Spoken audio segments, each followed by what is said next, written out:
Ya, Pak Marlin PP 23 ini kita bisa tanpa pengajuan, Pak, langsung. Ya, langsung default-nya dia.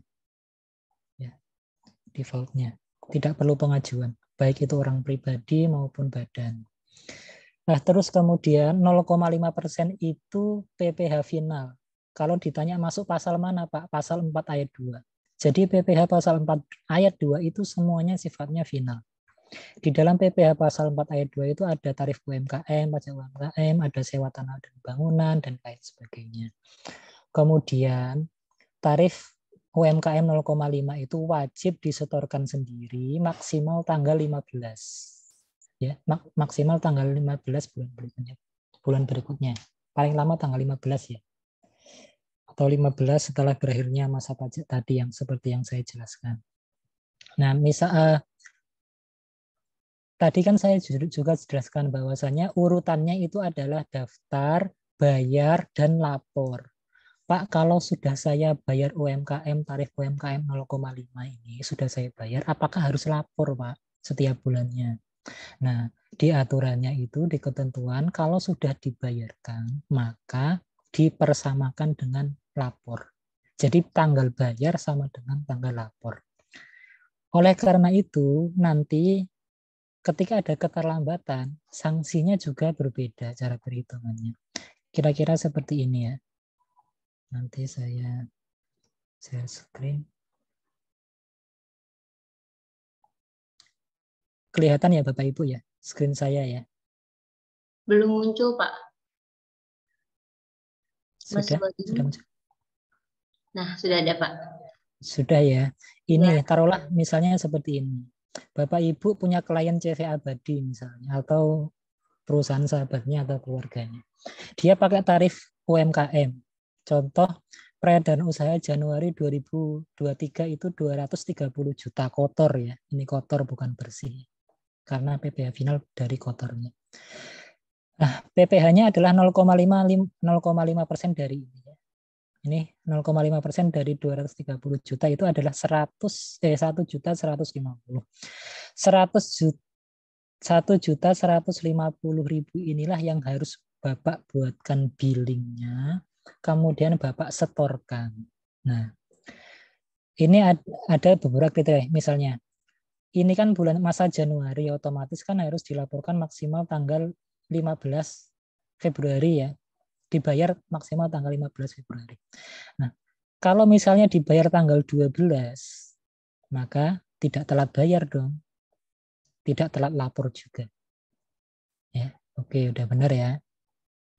Nah, Pak, kalau misalnya tak bayar tanggal 17 Februari, Pak. Nah, tadi di materi awal tadi, kalau PPh pasal 4 ayat 2 itu pembayarnya itu maksimal tanggal 15. Lapornya maksimal tanggal 20. Berarti tanggal 17 bayarnya. Oh, ini UMKM. UMKM itu tanggal bayar sama dengan tanggal lapor. Berarti telat bayar enggak? Iya, telat. Berapa bulan telatnya? 1 bulan. Karena telat berapa hari? 2 hari. Dianggap 1 bulan. Maka cara ngitung tarifnya adalah 1 bulan dikali, asumsi tarifnya 0,97% ya. Kali 0,97 kali ditambah pajak yang dibayarkan. Sanksinya 11.155. Ini sanksinya. Nanti tinggal di STP sama AR-nya dikirimkan, nanti Bapak membuat billing dan membayar dendanya. Selama belum ada STP jangan dibayarkan Pak ya sanksinya ya Bapak Ibu ya. Nah, telat lapor enggak? Tidak, karena pasal 4 ayat 2 itu lapornya maksimal tanggal 20. Nah, ini tanggal 17 belum termasuk tanggal 20, maka tidak telat lapor.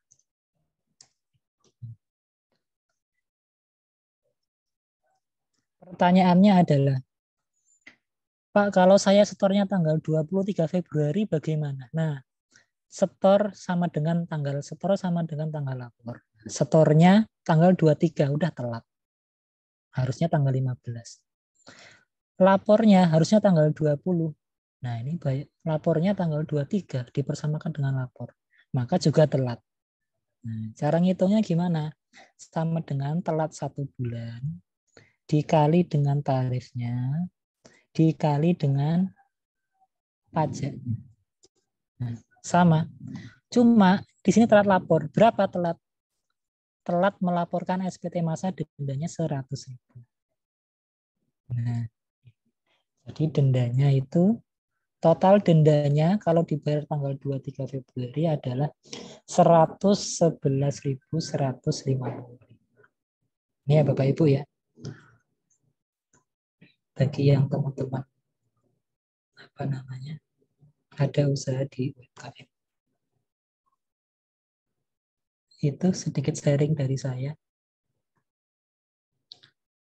Nah, kita lanjutkan ke materi selanjutnya. Nah, ini mengenai SKP dan STP. SKP itu surat ketetapan pajak, STP itu surat tagihan pajak. Ini agak cepat Bapak Ibu ya, mohon maaf sekali. Nah, ini ya. Setiap wajib pajak wajib membayar pajak yang terutang sesuai dengan ketentuan perundang-undangan dengan tidak menggantungkan pada adanya surat ketetapan pajak. Jadi tidak bergantung, oh nanti saya bayar pajak nunggu SKP sama STP dulu lah, nggak usah sekarang. Nah, tidak Bapak Ibu ya. Wajib pajak yang telah menghitung dan membayar besarnya pajak yang terutang secara benar sesuai dengan ketentuan peraturan perundang-undangan perpajakan serta melaporkan dalam SPT tidak perlu diberikan surat ketetapan pajak ataupun surat tagihan. Ini ya, kalau sudah menghitung dan membayar secara benar. Nah, kalau nggak benar gimana? Nah, ini bisa ditagih dengan SKP atau STP. Apabila Direktur Direktur Pajak memberitakan bukti jumlah pajak yang terutang menurut SPT tidak benar, nah, bisa DJP bisa menetapkan jumlah pajak yang terutang. Besarnya pajak yang terutang yang diberitahukan oleh wajib pajak dalam SPT menjadi pasti sesuai dengan ketentuan peraturan. Apabila dalam jangka waktu 5 tahun setelah saat terutang pajak, nah tidak diterbitkan ketetapan pajak, jadi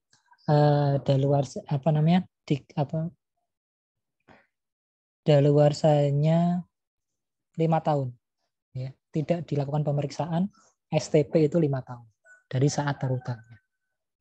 Kalau misalnya sudah lewat 5 tahun, kok selama 5 tahun misalnya 2018 ya, atau 2017, 2016 Bapak Ibu, misalnya kok selama tahun 2016, 2017, 2018 itu saya belum pernah dapat surat SKP dari STP Pak ya, belum pernah diundang pemeriksaan. Nah, berarti sudah lewat. Berarti untuk selanjutnya Bapak Ibu perusahaannya tidak mungkin diperiksa lagi 2018 ke bawah. Ya.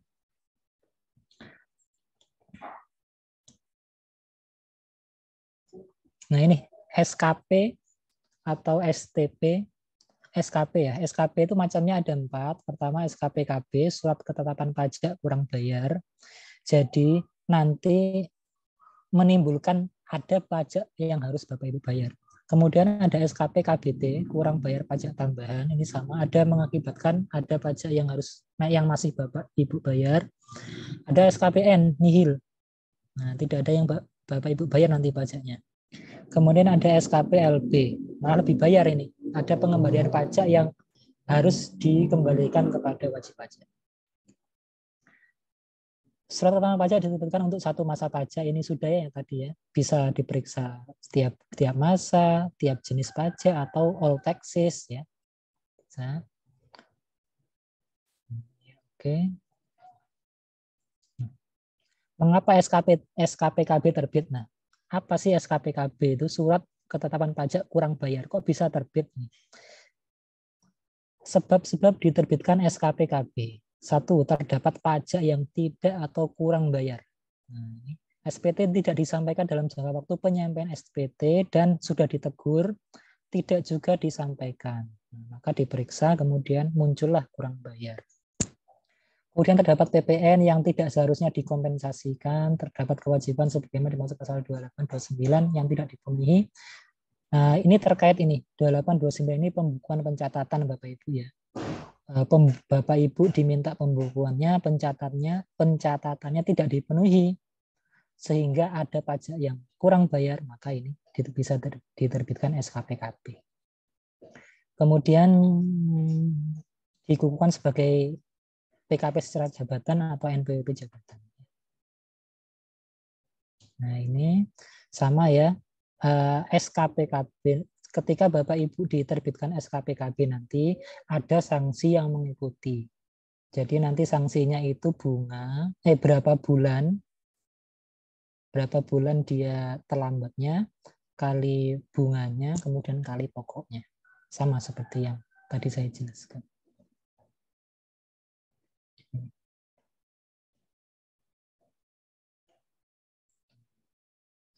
Kemudian selanjutnya SKP KBT.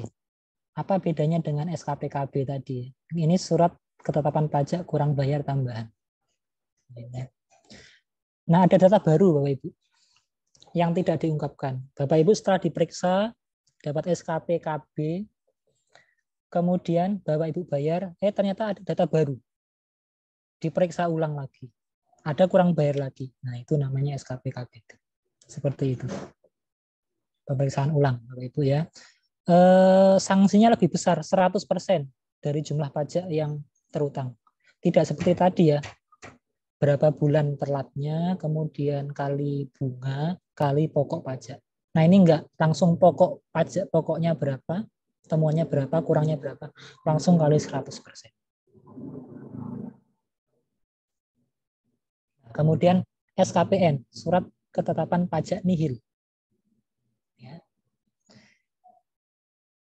Direktur Jenderal Pajak setelah melakukan pemeriksaan menerbitkan SKPKN apabila jumlah kredit pajak atau jumlah pajak yang dibayar sama dengan jumlah pajak yang terutang, atau pajak yang tidak terutang dan tidak ada kredit pajak atau tidak ada pembayaran pajak. Misalnya Bapak Ibu diperiksa, setelah Bapak Ibu diperiksa datang ke sana kemari kemudian ngasih data dan seterusnya, ternyata data yang Bapak Ibu kasihkan itu valid dan mengakibatkan tidak ada pajak yang harus dibayar lagi.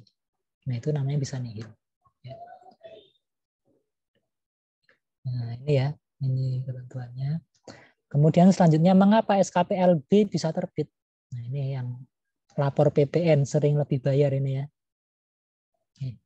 Hasil penelitian penerbitan SKPLB, pertama, hasil penelitian kebenaran pembayaran pajak terhadap permohonan pengambilan kelebihan pajak yang seharusnya tidak terutang, sebagaimana dimaksud pasal 7 ayat 2 KUP atau pembayaran pajak yang seharusnya tidak terutang. 2. Hasil pemeriksaan terhadap SPT terdapat jumlah kredit pajak atau jumlah pajak yang dibayar lebih besar daripada jumlah pajak yang terutang. Nah, kemudian pengembalian pendahuluan. Nah, seperti ini ya, kasusnya misalnya seperti ini.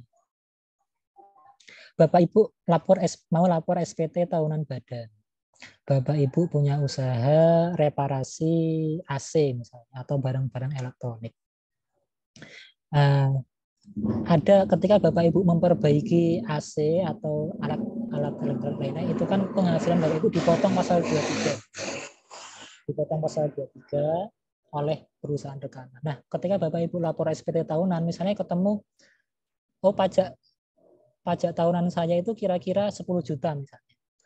Ternyata kredit pajak yang dipotong oleh pihak lain itu 12 juta totalnya. Nah, oleh karena itu pajak terutangnya adalah 10 juta. Dikurangi dengan kredit pajak 12 juta. 10 juta dikurangi 12 juta. Minus 2 juta. Nah, minus di dalam pajak itu artinya kelebihan pajak. Nah, jika seperti ini, maka Bapak Ibu diperiksa. Diperiksa benar enggak ini SPT-nya LB. Jangan-jangan dia ada biaya-biaya yang seharusnya tidak dibiayakan. Atau ada penghasilan yang sebenarnya belum dimasukkan semua. Nah, itu diperiksa. Karena kenapa Bapak Ibu? Karena ini kan lebih bayar itu kan artinya mengambil kembali uang yang ada di kas negara dikeluarkan ke rekening Bapak Ibu atau ke rekening wajib pajak. Nah, proses mengeluarkan uang dari kas negara ke rekening wajib pajak ini kan harus ada pertanggungjawabannya dan ada mekanismenya. Tidak serta-merta bisa dikembalikan. Nah, inilah ada proses pemeriksaan. Jika nanti data yang diberikan valid kemudian layak untuk diberikan disetujui, maka nanti SKP-nya LP. Gitu ya. Ini bisa dibaca. Apakah kelebihan pembayaran pajak itu harus diperiksa? Nah, DJP dapat melakukan penelitian atas permohonan pengembalian kelebihan pembayaran pajak atas pengembalian kelebihan pembayaran wajib pajak dan permohonan pengembalian. Nah, Bapak Ibu, bagi yang sudah PKP, rata-rata di BPN itu ada yang namanya permohonan, ada namanya penelitian. Nah, apa sih bedanya penelitian dengan pemeriksaan? Nah, ini penelitian adalah serangkaian kegiatan yang dilakukan untuk menilai kelengkapan pengisian surat pemberitahuan dan lampiran-lampirannya, termasuk penilaian tentang kebenaran penulisan dan perhitungannya. Berdasarkan permohonan wajib pajak, Direktur Jenderal Pajak setelah meneliti kebenaran pembayaran pajak menerbitkan SKP LP apabila terdapat pembayaran pajak yang seharusnya tidak terutang yang ketentuannya diatur oleh Menteri Keuangan. Ya.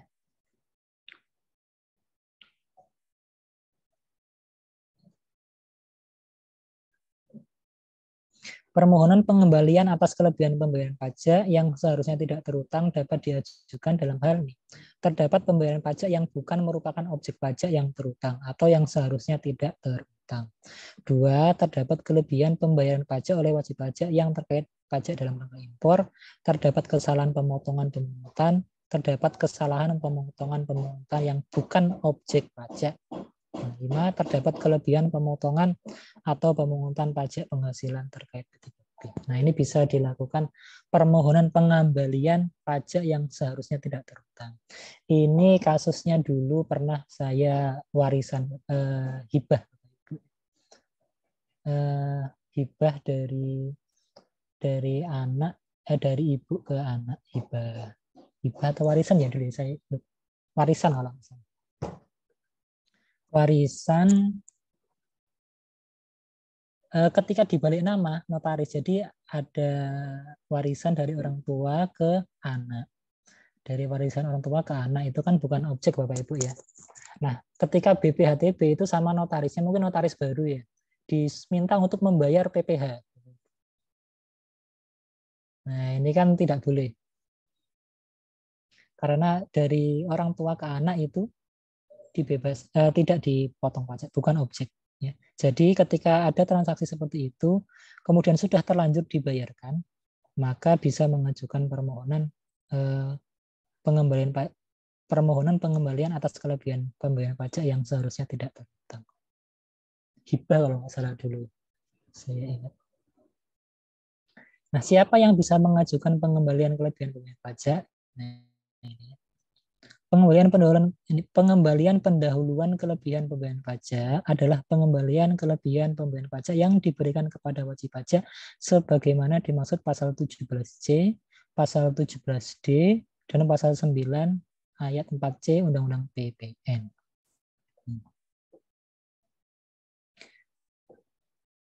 Kemudian selanjutnya SKP PKP. Surat keputusan pengembalian pendahuluan kelebihan pajak adalah surat keputusan yang menentukan jumlah pengembalian pendahuluan kelebihan pajak untuk wajib pajak tertentu.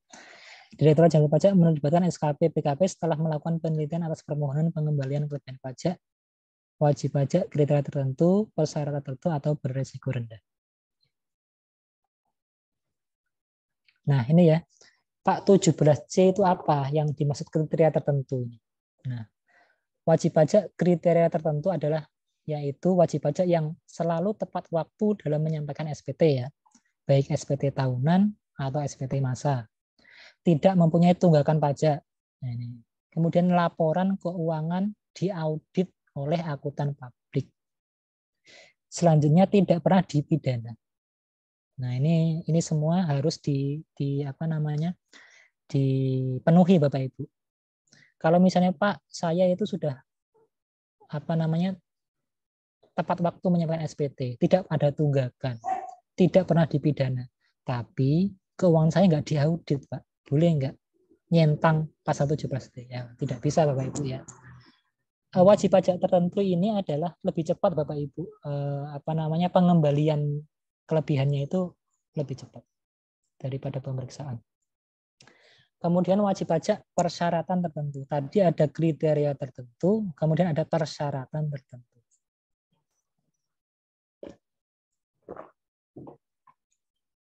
Nah ini, wajib pajak orang pribadi yang tidak menjalankan usaha atau pekerjaan bebas, yang menyampaikan SPT tahunan lebih bayar restitusi. Kemudian wajib pajak orang pribadi yang menjalankan usaha atau pekerjaan bebas, yang menyampaikan SPT tahunan PPh lebih bayar restitusi dengan jumlah paling banyak 100 juta. Kemudian wajib pajak badan restitusi maksimal 1 miliar dan PKP menyampaikan SPT massa lebih bayar 5 miliar. Ini bisa melalui restitusi pasal 17D. Jadi ketika Bapak Ibu mau ada kelebihan bayar pajak itu di SPT masanya atau di SPT tahunannya itu disuruh nyentang. Ini mau dikembalikan atau kamu kompensasikan ke masa pajak berikutnya atas kelebihan ini. Kalau dikembalikan, nanti akan ditransfer ke rekening Bapak Ibu. Nah, proses pengembalian ini, itu ada beberapa pilihan. Kamu mau pasal mana? 17C atau 17D. Nah, tapi ada syarat-syaratnya ini ya. Bisa dibaca. Kalau Bapak Ibu tidak memenuhi syarat 17C, ya 17D. Nah, gitu. Syarat-syaratnya. PKP berisiko rendah bisa nyentang 94C. Ini khusus PPN ya. Ini perusahaan yang sahamnya diperdagangkan di Bursa Efek atau BUMN, BUMD ini ya. Ini bisa dibaca, bisa cek. Kalau misalnya memenuhi persyaratan ini bisa dicentang nanti. Nah ini. Untuk dapat mengajukan permohonan pengembalian, wajib pajak harus ditetapkan sebagai wajib pajak kriteria tertentu dulu ya, yang khusus ini. Nah, kemudian jangka waktu penerbitan SKP PKP. Pak, kalau misalnya saya lebih bayar, sudah oke semuanya.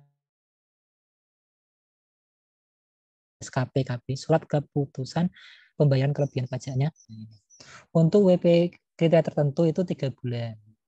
Nah, PPN 1 bulan. Nah, ini PPN ya. Lebih cepat daripada pemeriksaan. Bisa lama. Kemudian WP persyaratan tertentu itu OP-nya 15 hari, badan 1 bulan, PPN 1 bulan. Kalau untuk berisiko rendah, PPN 1 bulan. Dihitung sejak permohonan diterima secara lengkap. Pak, ketika PP sudah SKP PKP dapat, apakah masih bisa diperiksa, Pak? Bisa, Bapak Ibu ya. Nah, misalnya Bapak Ibu mengajukan kelebihan, sudah cair nih uangnya, sudah masuk rekening, sudah saya pakai untuk ya ini itu. Bisa nggak diperiksa? Bisa. Nah, Direktorat Jenderal Pajak dapat melakukan pemeriksaan terhadap wajib pajak kriteria tertentu dan menerbitkan surat keterangan pajak setelah melakukan pengembalian pendahuluan kelebihan pajak atau setelah mengajukan SKP PKP. Nah, apabila berdasarkan hasil pemeriksaan ternyata, waduh, ternyata Bapak Ibu nggak lebih bayar, harusnya malah kurang bayar. Nah, itu maka jumlah kekurangan pajaknya yang kurang tadi ditambah sanksi kenaikan 100%. Ya.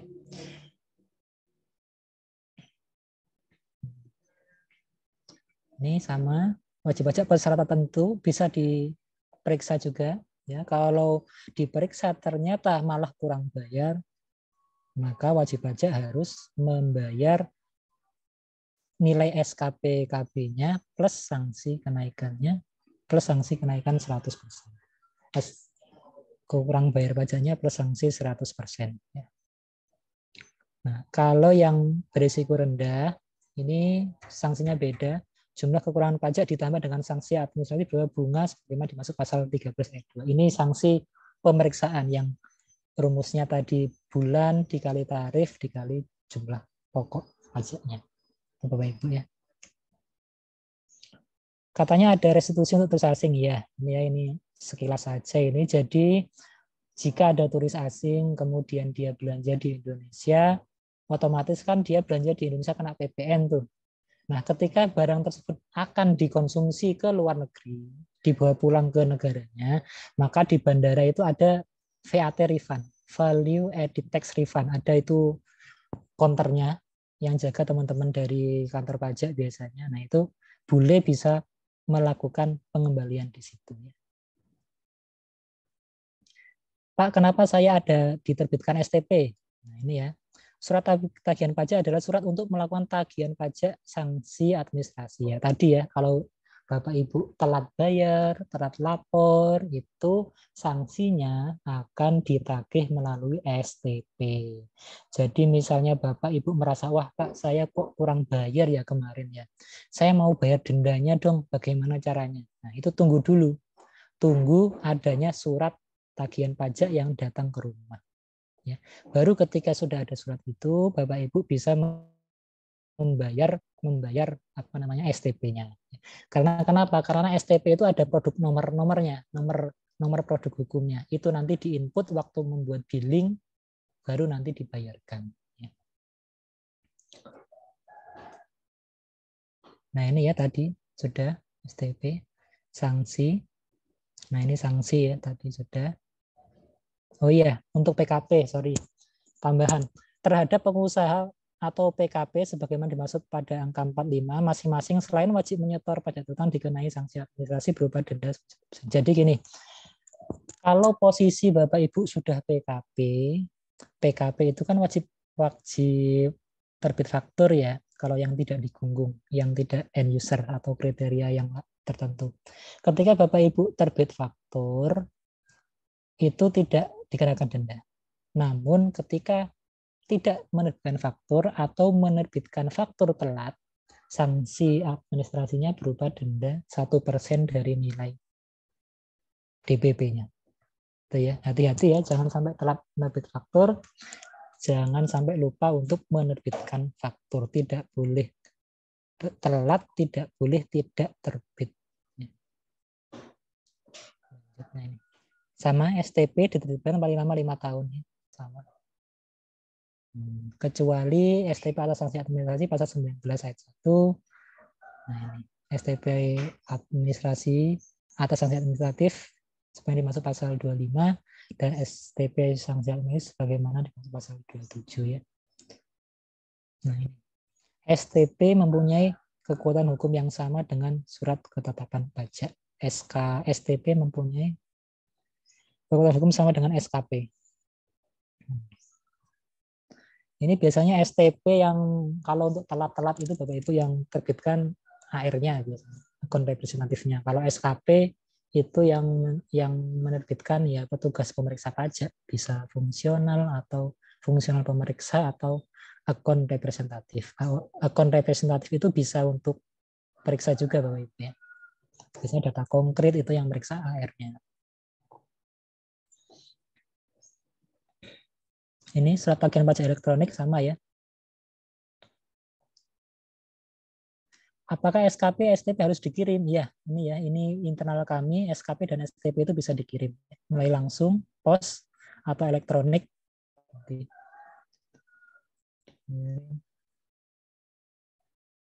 Apakah SKP, STP dapat diterbitkan atas tahun pajak sebelum NPWP terbit? Pak, misalnya saya baru punya NPWP Agustus 2022, Pak. Tapi usaha saya itu sebenarnya berjalan dari Januari, Pak. Sudah berjalan dari Januari. Apakah bisa, Pak, ditagih omset saya yang Januari sampai September yang belum yang tidak saya laporkan? Bisa ya. Bisa diterbitkan SKP, bisa diperiksa. Jadi proses mulainya kewajiban perpajakan tidak tergantung kapan mulai dia mendaftarkan NPWP. Tapi kapan syarat subjektif dan objektifnya terpenuhi. Pak, bagaimana jika DJP terlambat memproses restitusi pajak? Nah, tadi dibahas mengenai denda, dan seterusnya. Kemudian, Pak, kalau misalnya saya SPT-nya lebih bayar, kan itu harus dikembalikan tuh sama kantor pajak sama DJP. Kalau mau mengembalikannya telat, ada bunganya nggak ada. Nanti Bapak Ibu mendapatkan imbalan bunga. Untuk menciptakan keseimbangan hak dan kewajiban bagi wajib pajak melalui pelayanan yang lebih baik, diatur bahwa setiap keterlambatan dalam pengembalian kelebihan pembayaran pajak dari jangka waktu yang telah ditentukan kepada wajib pajak yang bersangkutan diberikan imbalan bunga. Ya, nih sebab diberikan imbalan bunga bisa dibaca nanti ya. Intinya ketika Bapak Ibu lebih bayar, wajib DJP telat mengembalikannya. Nih.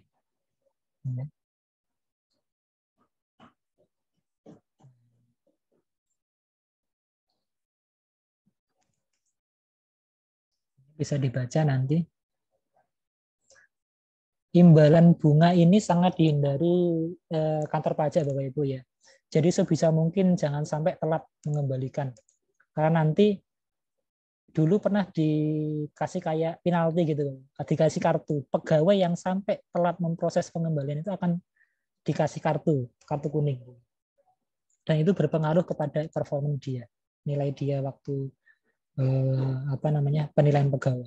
Jadi sebisa mungkin tidak ada imbalan bunga dan selalu tepat atau malah cepat untuk pengembalian pajak. Dan di beberapa kantor pajak juga termasuk ini masuk layanan unggulan. Di antaranya ada beberapa kantor pajak itu yang layanan unggulannya adalah pengembalian pajak lebih cepat. Cepat banget. Sampai sebulan udah cair.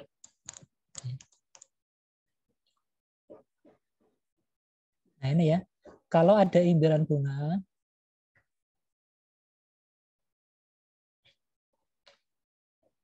ini wajib pajak mengajukan permohonan bunga. Ini pengembalian bunga ini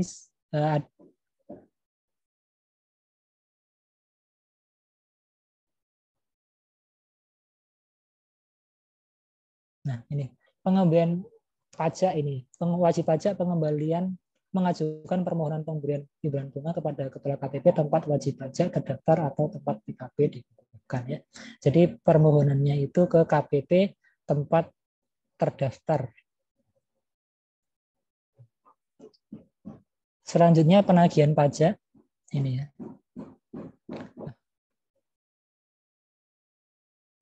Penagihan pajak.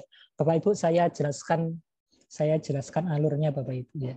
Jadi kenapa kok sampai ada penagihan? Ini upaya terakhir biasanya oleh jurusita. Jadi prosesnya seperti ini. Bapak Ibu itu nanti mendaftarkan NPWP, kemudian menghitung, kemudian melaporkan pajak yang sudah dibayar. Kemudian dalam berjalannya waktu, ketika ada yang kurang atau apa itu disurati oleh AR-nya biasanya. SP2DK namanya, surat permintaan penjelasan atas data dan atau keterangan. Nah itu. Nah kalau masih wilayah akun representatif atau AR itu biasanya masih wilayah self assessment. Pak ini ada penghasilan yang kurang Bapak bayarkan. Pak ini ada salah pencatatan. Pak ini ada salah pengurangan. Pak ini ada harusnya nggak boleh dikurangkan Pak. Nah ini masih wilayah AR biasanya. Pak ini ada faktur yang belum dilaporkan. Pak ini fakturnya tidak boleh dikreditkan. Nah ini wilayah AR. Biasanya di SP2DK Bapak. Nah kalau dalam SP2DK ini sudah close Bapak Ibu, oh iya Pak saya setuju atas temuan Bapak atas temuan AR. Nah itu wilayahnya masih ranah self assessment. Bapak Ibu diminta membutuhkan sendiri. Nah itu tugasnya AR biasanya. Nah ketika nanti Bapak setuju, oh baik Pak saya setuju kurang bayar sekian. Nah Bapak Ibu nanti bayarkan, kemudian Bapak Ibu betulkan SPT-nya. Nah itu nanti Bapak kena sanksi keterlambatan biasanya. Pasal 8 atau bisa juga pasal 9 kalau memang ada yang belum sama sekali. Nah, kalau dalam AR ini Bapak Ibu, AR misalnya, Pak, ini Bapak harus bayar sekian. Nah, Bapak Ibu nggak setuju. Nggak Pak, saya nggak setuju. Saya harusnya nggak bayar lagi. Nah, ketika AR itu punya, wah ini kayaknya yakin dengan data tersebut valid dan harus transaksi itu benar-benar terjadi, maka ketika wajib pajak tidak setuju, AR bisa mengusulkan pemeriksaan, Ibu ya. Mengusulkan pemeriksaan. Nah, diperiksa nanti oleh namanya fungsional pemeriksa. fungsional pemeriksaan. Nah, di proses pemeriksaan itu nanti Bapak Ibu diundang, minta pembukuannya, diminta data-data yang lain. Nah, selanjutnya atas proses pemeriksaan itu nanti produknya adalah SKP, surat ketetapan pajak. Nah, itulah nanti yang diterbitkan. SKP ini bentuknya ada beberapa tadi yang saya jelaskan, ada SKP kurang bayar, ada nihil, ada kurang bayar tambahan, ada malah lebih bayar malah. Bisa aja misalnya di AR kurang bayar tapi diperiksa loh kok malah lebih bayar, itu bisa jadi. Nah, kalau misalnya hasil diperiksa Bapak Ibu ternyata loh malah besar temuannya. AR kemarin bayarnya kurang 100 juta, diperiksa kurang bayarnya malah 200 juta. Nah, diperiksa kemudian Bapak Ibu proses-proses selanjutnya Bapak Ibu setuju. Baik Pak, saya setuju atas kurang bayar misalnya 200 juta. Nah, diterbitkanlah SKP. Nah, setelah SKP terbit, maka Bapak Ibu diberi waktu 1 bulan untuk melunasi itu. Nah, kalau dalam jangka waktu sekian itu Bapak Ibu tidak dilunasi juga, maka penagihan inilah nanti muncul. Nah, makanya ini materi penagihan ini yang akan kita bahas. Nah, ini ya. Penagihan nanti jurusitanya yang gerak untuk menagih SKP tersebut. Ini ya. Penagihan pajak adalah serangkaian tindakan agar penanggung pajak melunasi utangnya. Dan biaya penagihan, ada biaya penagihan. Dengan menegur, memperingatkan, penagihan seketika sekaligus, surat paksa, pencegahan, penyitaan, penyanderaan, dan menjual barang yang telah disita.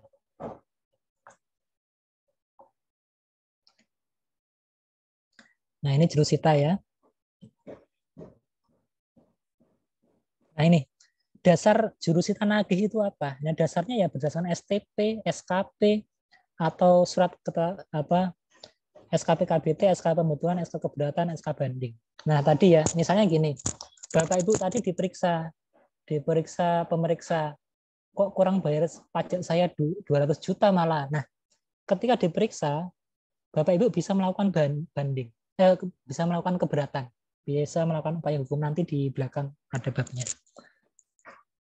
Keberatan ditolak juga, kalah juga, bisa banding. Nah, banding kalah juga. Nah, itu nanti kalau masih kalah-kalah terus dan mengakibatkan SKP KB Bapak Ibu tetap, nah itu nanti yang nagih itu jurusita. Ya, dasarnya itu SK keberatan, SK banding, kemudian putusan pengadilan kembali. Nah, ya. Bagaimana alur proses penagihannya? Kalau sudah ada SKP, Bapak Ibu dikasih jangka waktu untuk melunasi tapi belum melunasi juga, maka semenjak 7 hari sejak jatuh tempo pembayaran, maka Bapak Ibu ditegur. Ini loh, kamu punya utang pajak sekian, ayo dibayar. Nah, teguran nggak direspon juga dalam 21 hari, Bapak Ibu dipaksa, diterbitkan surat paksa. Ya. Nah, 2 kali 24 jam belum bayar juga, nah, surat perintah melaksanakan penyitaan. Nah, ini ya, ada alurnya, dan seterusnya ini ya, bisa disita belum lunas juga 14 hari, dilelang. Nah, di antara surat paksa ke surat perintah melaksanakan penyitaan itu bisa dilakukan pemblokiran atau pencegahan atau penyanderaan. Nanti ada beberapa kriteria khusus. Nih ya, yang tadi ya. Nah, ini penyitaan.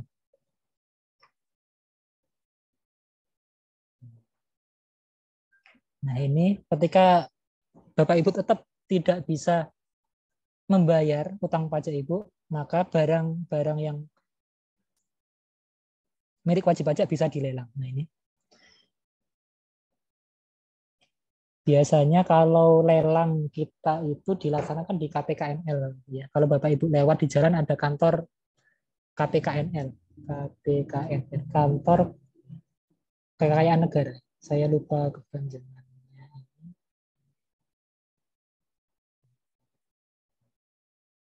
Nah, kantor pelayanan kekayaan negara dan lelang. Nah, itu ya tempat-tempat untuk melelang itu hasil sitaan pajak biasanya di situ. Ya. Nah, ini pasangan lelang nanti bisa dibaca Bapak Ibu ya. Nah, ini pemblokiran bisa juga dilakukan ya. Pemblokiran rekening wajib pajak bisa. Nah, pencegahan. Nah, pencegahan itu dilakukan larangan bersifat sementara terhadap penanggung pajak tertentu untuk keluar wilayah Indonesia. Nah, penyanderaan adalah pengekangan sementara waktu kebebasan penanggung pajak dengan menempatkan di tempat tertentu. Dalam hal terdapat penanggung pajak terhadap penanggung pajak telah dilakukan pencegahan, penyanderaan dapat dilakukan terhadap penanggung pajak dalam jangka waktu paling cepat 30 hari sebelum berakhirnya masa pencegahan atau masa penangguhan. Nah, apa yang dimaksud dengan penagihan seketika sekaligus? Nah, ini ya. Penagihan seketika sekaligus adalah tindakan penagihan yang dilakukan oleh juru sita pajak kepada penanggung pajak tanpa menunggu jatuh tempo pembayaran. Enggak menunggu jatuh tempo, langsung dilakukan penagihan seketika sekaligus. Ya.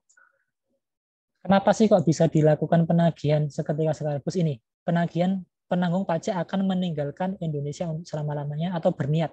Nah, ini kok kayaknya penanggung pajak ini mau kabur nih keluar Indonesia.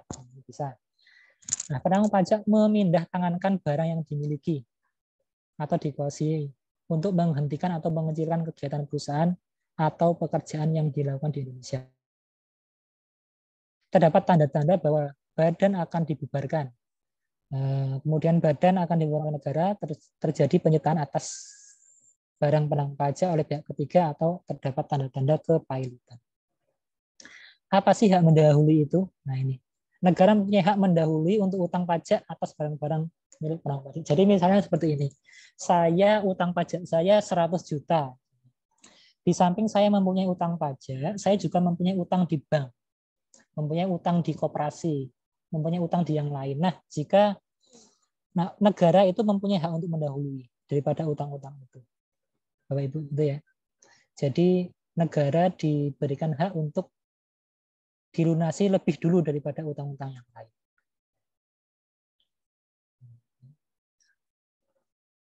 Kapan daluarsa penagihan? Ini ada daluarsanya.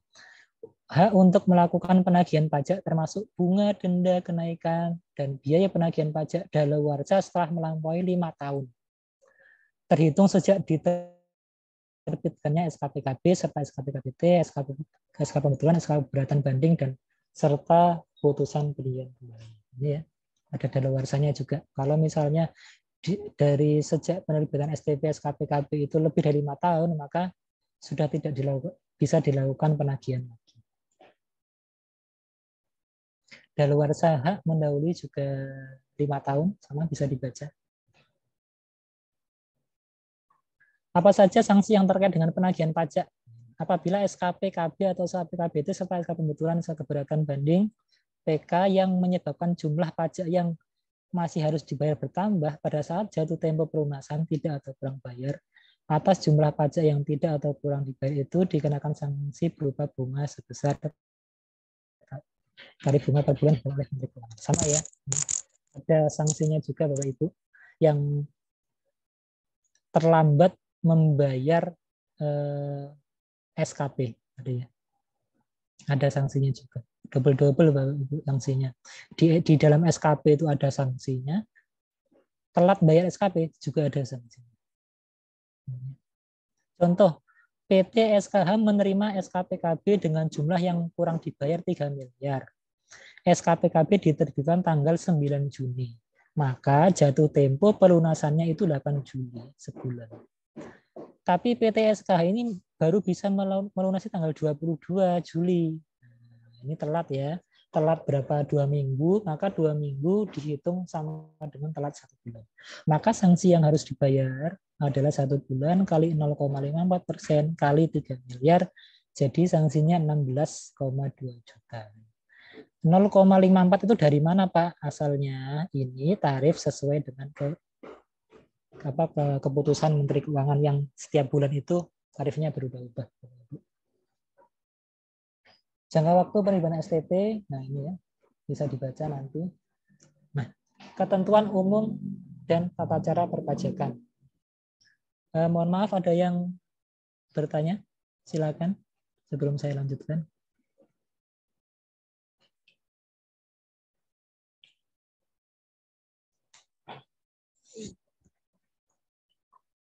Pak Marlin, Pak STP boleh nggak diajukan keberatan atau permohonan pengurangan? Boleh, Pak ya. Boleh, silakan. Mengajukannya nanti lewat KPP, nanti diteruskan ke Kanwil ya. Kalau STP. Nanti syarat-syaratnya apa? Nanti di bagian slide akhir ya. Biasanya kalau di Kanwil yang mengerjakan itu PK, penelaah keberatan. Baik, Pak. Apakah pasti disetujui, Pak?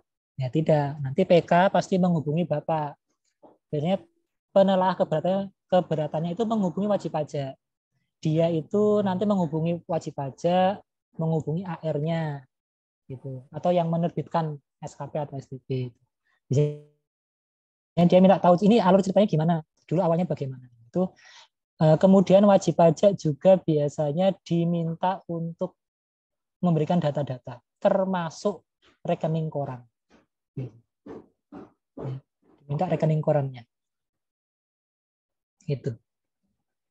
Iya Pak Marlin ya, boleh, bisa.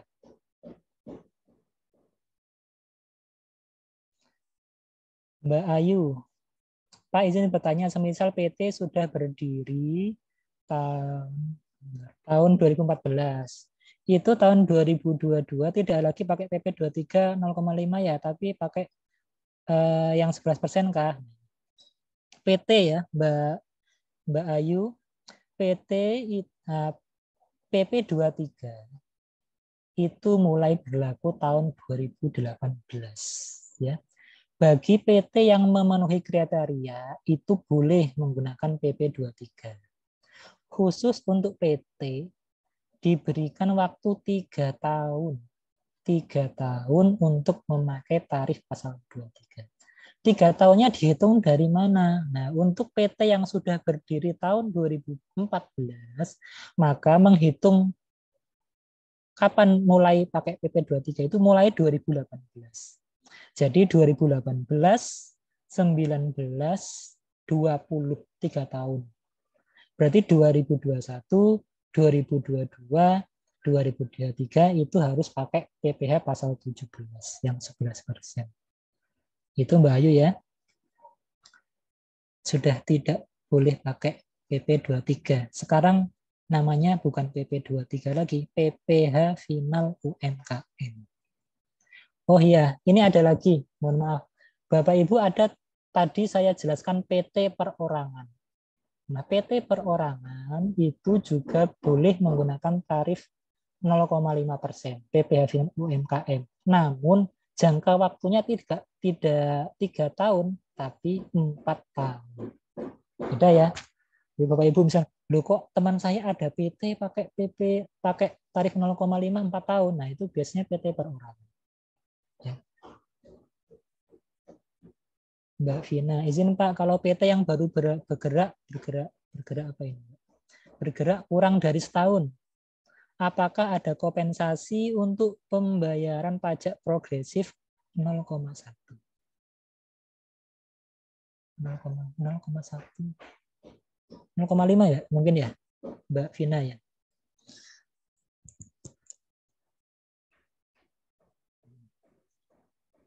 (0,1) ya Mbak Vina ini kayaknya ya. Izin Pak, kalau PT yang baru bergerak kurang dari setahun, apakah ada kompensasi untuk pembayaran pajak progresif 0,1? 0,5 mungkin Pak. Nah ini, Bapak Ibu yang saya hormati, penjelasan saya tadi, kalau PT yang memenuhi syarat itu default-nya pakai tarif UMKM ya 0,5. Nah, misalnya gini Pak, ini yang dimaksud kompensasi mungkin kompensasi kerugian atau gimana ya? Kalau pakai tarif 0,5 PPh final UMKM itu tidak ada kompensasi kerugian. Jadi tarif 0,5% itu tidak melihat wajib pajak itu rugi atau untung. Pokoknya ada penghasilan disikat 0,5. Itu ya. Nanti otomatis ketika Mbak Vina melaporkan tarif 0,5 itu otomatis tidak ada kompensasi di situ. Karena nanti kolom penghasilan final itu terisi dan kolom kompensasi nanti ketutup otomatis di laporan SPT-nya. Pak Marlin, 5 tahun daluarsa dihitung mulai kapan, Pak? Kalau SPT tahun 2018, masuk SPT 2023. Oh iya, 18 berarti 19, 20, 21, 23, 24. 19 ya. 19, 19, 20, 21, 22, 23. Nah, ini. Kalau 2018 ini 2023 sudah daluarsa, Pak. Sudah daluarsa. Kalau untuk tahunan itu sudah nggak bisa kayaknya. Apalagi PPN ya. Misalnya PPN Januari 2018 masih bisa nggak Pak kira-kira diperiksa 2023 ini? Sudah tidak bisa daluarsa. Ya. Kalau untuk tahunannya itu sebenarnya bisa, Pak. 2018 itu kan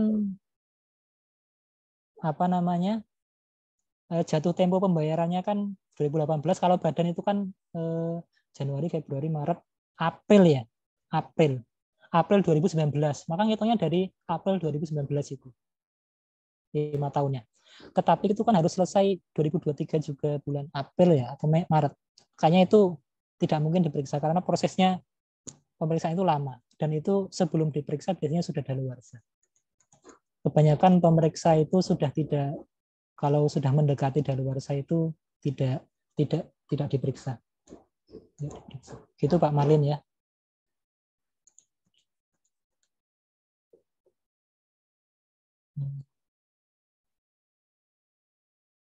Pendirian PT Perorang dibuat akhir 2022, tapi daftar NPWP hak menggunakan PP 23 dimana? Nah, ini harusnya 2022, Pak. Seperti yang saya jelaskan tadi ya. Sebentar, pendirian PT Perorangan dibuat akhir 2022 sudah ada ini. Sudah ada omsetnya belum, Pak ini? Tahun 2022 akhir tahun ya dia buat PT Perorangan, tetapi mendaftarkannya kan di 2023. Nah, terus hak penggunaan 4 tahun itu dimulai tahun 22 atau 23, Pak? Iya, untuk kasus yang itu Pak Marlin, maka mulainya di tahun 2023. 2022 sudah ada omset nggak kira-kira, Pak? Ya, Pak.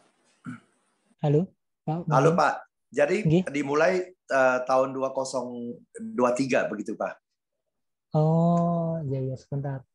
Dia kan 4 tahun ya. Perorangan kan PT Perorangan 4 tahun ya, Pak ya.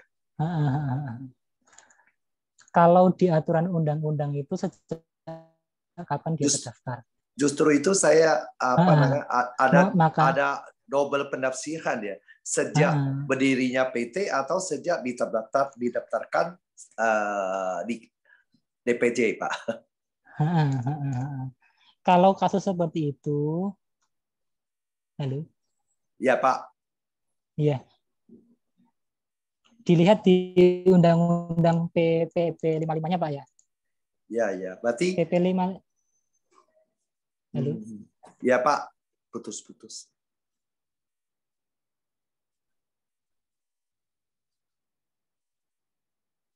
Halo, Pak. Ya, Pak. Oh iya, dilihat di PP 55-nya, Pak ya. Ya. Baik, Pak. Nanti saya lihat nih, Pak. Ya. Kapan dia terdaftarnya? Di Januari 2023 ya. Ya, Pak. Seingat saya itu mulainya TMT-nya itu Januari. Januari ya, Pak ya. Baik, Januari 2023. Baik, Pak. Terima kasih, Pak. Sama-sama, Pak Marlin. Baik. Pak masih belum paham, CV berdiri tahun 2014. Oh, ini. Kan bayarnya di tahun 2023 ya. Pak Edi Purwanto, Pak masih belum paham jika CV berdiri tahun 2018, apakah untuk SPT di tahun 2022, apakah SPT-nya masih memakai tarif 0,5? 18 ya. 18, 19, 20, 21. CV ya, 18, 19, 20, 21 Pak ya. CV itu diberi kesempatan pakai tarif 0,5 4 tahun.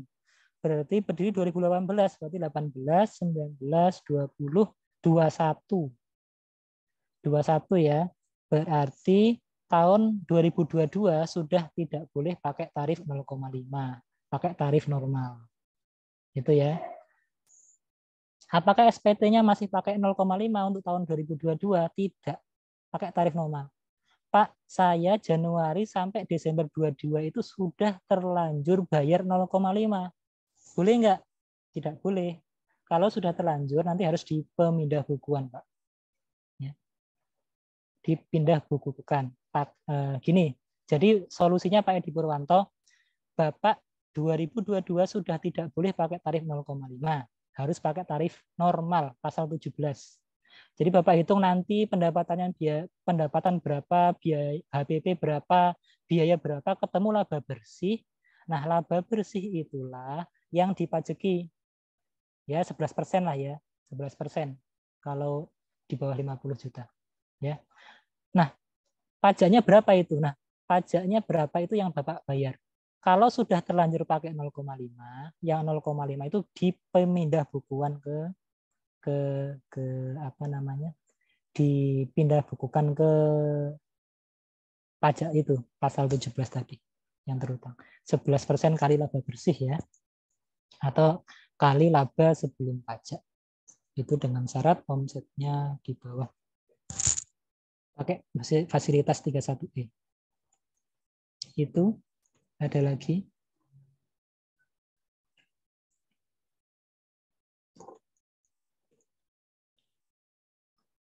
Tidak ada, saya lanjutkan.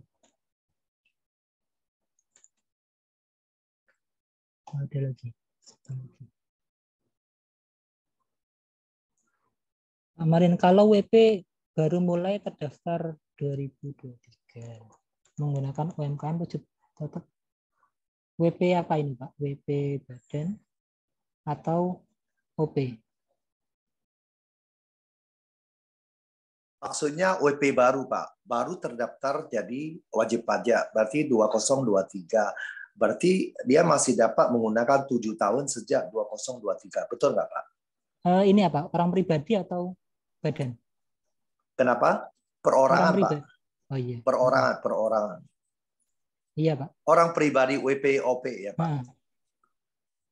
Iya, Kalau Pak. dia terdaftar mulai 2023 baru menjadi wajib pajak terdaftar, berarti hak penggunaan UMKM 7 tahun dimulai 2023 ya. Sampai oh ya Pak. Ya. Ya Pak, terima kasih Pak. Sama-sama Pak Marlin. Ya. Sebentar Pak Ibu ya.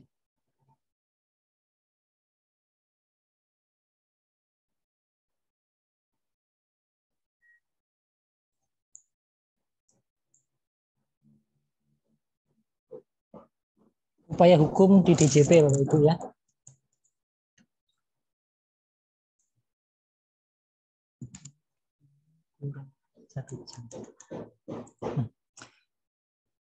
Materi pembahasan berikutnya masalah upaya hukum di DJP, yaitu pembetulan, keberatan, pengurangan, penghapusan, dan pembatalan. Wajib pajak yang merasa surat ketetapan pajak atau STP yang diterima tidak sesuai dengan keadaannya, wajib pajak dapat mengajukan upaya hukum, baik yang ada di internal DJP maupun di eksternal DJP. Upaya hukum yang dapat dilakukan di internal DJP adalah pembetulan, keberatan, serta pengurangan, penghapusan, dan pembatalan surat ketetapan pajak. Ada salah hitung di SKP KB yang saya terima. Bisakah diajukan pembetulan? Bisa. Ya. Nih. Sebentar. Atas permohonan wajib pajak atau karena jabatannya, Direktur Jenderal Pajak dapat membetulkan ini. Surat ketetapan pajak, STP, SK pembetulan, dan seterusnya, yang dalam penerbitannya terdapat kesalahan tulis, kesalahan hitung, atau kekeliruan penerapan ketentuan dalam peraturan perundang-undangan. Jadi, misalnya tarif yang dikenakan itu terlalu besar, tidak sesuai, atau bulan pengalinya misalnya salah, gitu ya. Atau dasar hukum tarifnya salah, itu bisa dilakukan pembetulan, ya.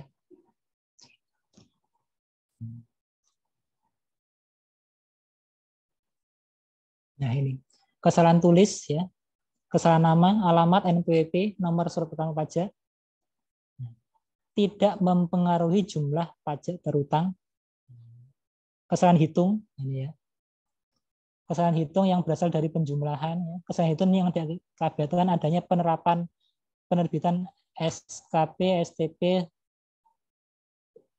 putusan banding dan putusan penilaian kembali, ya, kesalahan hitung. Kemudian kesalahan penerapan ketentuan, kekeliruan penerapan ketentuan tertentu dalam peraturan perundang-undangan perpajakan yang dimaksud berupa kekeliruan penerapan tarif, kekeliruan penerapan presentasi norma, kekeliruan penerapan sanksi pajak, kekeliruan penghasilan tidak kena pajak, kekeliruan penghitungan dan penghasilan dalam tahun pajak, dan kekeliruan dalam pengkreditan pajak. Ya. Pembetulan pengkreditan pajak masukan. Pembetulan atas kesalahan atau kekeliruan yang terkait dengan pengkreditan pajak masukan dalam PPN hanya dapat dilakukan apabila terdapat perbedaan besarnya pajak masukan yang menjadi kredit pajak dan pajak masukan tersebut tidak mengandung sengketa antara fiskus dan wajib pajak. Ya. Nih, permohonan pembetulan harus memenuhi persyaratan, ya. Satu permohonan untuk satu SKP atau STP, gitu ya. Disampaikan ke KPP wajib pajak terdaftar, permohonan harus diajukan tertulis, dan surat permohonan ditandatangani oleh wajib pajak. Misalnya Bapak Ibu, Pak saya dapat STP banyak Pak, beberapa bulan. Nah, kalau Bapak Ibu mau melakukan permohonan pembetulan, maka permohonannya itu satu STP, satu permohonan. STP yang diterima jumlahnya 5, maka permohonannya juga harus 5. Nggak boleh 1 untuk 5, tidak boleh. Dia harus diajukan secara tertulis, ya, nggak bisa lewat WA ke AR-nya, Pak minta tolong, dihapuskan, tidak bisa, ya, harus secara tertulis. Nah, Direktur Jenderal Pajak dalam waktu 6 bulan sejak tanggal surat terima permohonan harus memberikan keputusan. Apabila dalam jangka waktu itu telah lewat, tetapi DJP tidak memberi suatu keputusan, maka permohonan pembetulan yang diajukan tersebut dianggap dikabulkan. Kalau saya nggak setuju materi dari SKPKB, boleh saya keberatan? Boleh, ya. Nah, surat keberatan adalah surat yang diajukan oleh wajib pajak kepada DJP mengenai keberatan terhadap suatu surat ketetapan pajak atau pemotongan atau pemungutan oleh pihak ketiga. Ya. Nah, keberatan diajukan kalau SKPKB, SKPKBT, SKPN, SKPALB ini, ya. Nah, kalau Bapak Ibu lebih bayar itu masih bisa keberatan, gitu ya. SKP nihil masih bisa keberatan. Misalnya gini, Pak, saya itu di hitungan saya lebih bayar saya itu harusnya 500 juta, Pak. Tapi kok SKPLB-nya cuma 100 juta. Nah, itu bisa keberatan, ya. Sama dengan SKPN. Pak, kok SKPN-nya nihil? Harusnya saya lebih bayar, Pak. Kok malah diputuskan nihil? Nah, ini Bapak Ibu bisa melakukan mengajukan keberatan. Ya. Wajib pajak hanya dapat mengajukan keberatan terhadap materi atau isi surat ketetapan pajak yang meliputi jumlah rugi sesuai dengan ketentuan peraturan perpajakan, jumlah besarnya pajak atau terhadap materi atau isi dari pemotongan atau pengenaan pajak. Ini, ya. Syarat diajukan secara tertulis, ya, mengemukakan jumlah pajak yang terutang atau jumlah pajak yang dipotong dipungut menurut perhitungan wajib pajak dengan alasan-alasan, ya. Satu keberatan diajukan untuk satu ketetapan, ya. Seperti yang saya jelaskan tadi, kalau SKP-nya banyak, pengen diajukan keberatan semua, ya satu-satu permohonannya. wajib pajak yang telah melunasi pajak yang masih harus dibayar paling sedikit jumlah yang telah disetujui wajib pajak dalam pembahasan hasil akhir. Ya, misalnya di hasil akhir pemeriksaan Bapak SKP-nya 500 juta, tapi setujunya 200 juta. Nah, kalau mau melakukan keberatan, 200 juta itu harus dibayar dulu. Ya. Diajukan dalam waktu 3 bulan sejak tanggal surat ketetapan pajak dikirim. Ya, harus dalam jangka waktu 3 bulan ya. Kalau lewat itu tidak bisa, formalnya tidak terpenuhi. Sebelum jangka waktu 3 bulan.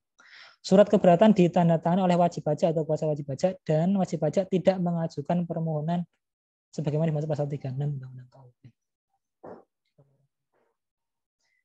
Dalam hal wajib pajak mengajukan keberatan, jangka waktu pelunasan pajak atas jumlah pajak yang belum dibayar tertangguh sampai dengan 1 bulan. Nah, tadi kan saya jelaskan, ketika sudah SKP, Bapak Ibu dikasih waktu 1 bulan untuk melunasi. Kalau 1 bulan belum melunasi, maka dia akan dilakukan penagihan oleh jurusita. Nah, penagihan tidak akan dilakukan jika Bapak Ibu mengajukan keberatan. Tertangguh dia. Nah, Pak, saya sudah mengajukan keberatan, tapi ternyata saya kalah, Pak. Apa sanksinya? Nah, sanksinya adalah berupa 30% dari jumlah pajak berdasarkan keputusan keberatan banding dikurangi dengan pajak yang telah dibayar atau sebelum mengajukan keberatan. Oke ya. Bapak Ibu SKP-nya 500 juta harus dibayar, setuju 200. Nah, kan 300 nggak setuju mengajukan keberatan. Kalah Bapak Ibu, maka sanksinya adalah 30% kali 300 juta. 300 jutanya harus dibayar plus 30%. Ini ya, bisa dibaca. Direktur Jenderal Pajak dalam waktu 12 bulan sejak tanggal surat keberatan diterima harus memberikan keputusan. Ya, yang mengerjakan keberatan itu di Kanwil ya, Kanwil kami, Kanwil yang mengerjakan itu penelaah keberatan. Penelaah keberatan itu ya juga dari AR itu ya.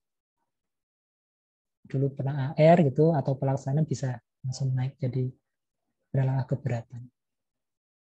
Bolehkah saya mengajukan keberatan atas pengenaan sanksi administrasi?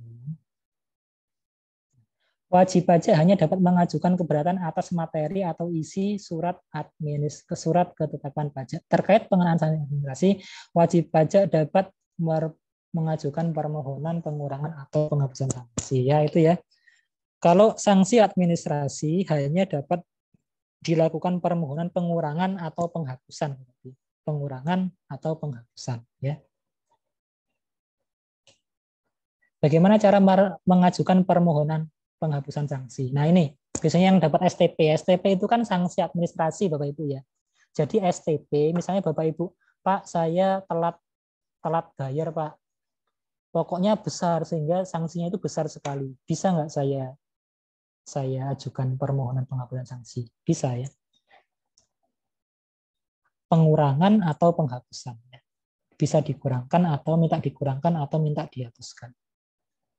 Bagaimana caranya ini ya? Pasal 36, Direktur Jenderal Pajak karena jabatan atau atas permohonan wajib pajak dapat mengurangkan atau menghapuskan sanksi administrasi berupa bunga denda kenaikan yang terutang.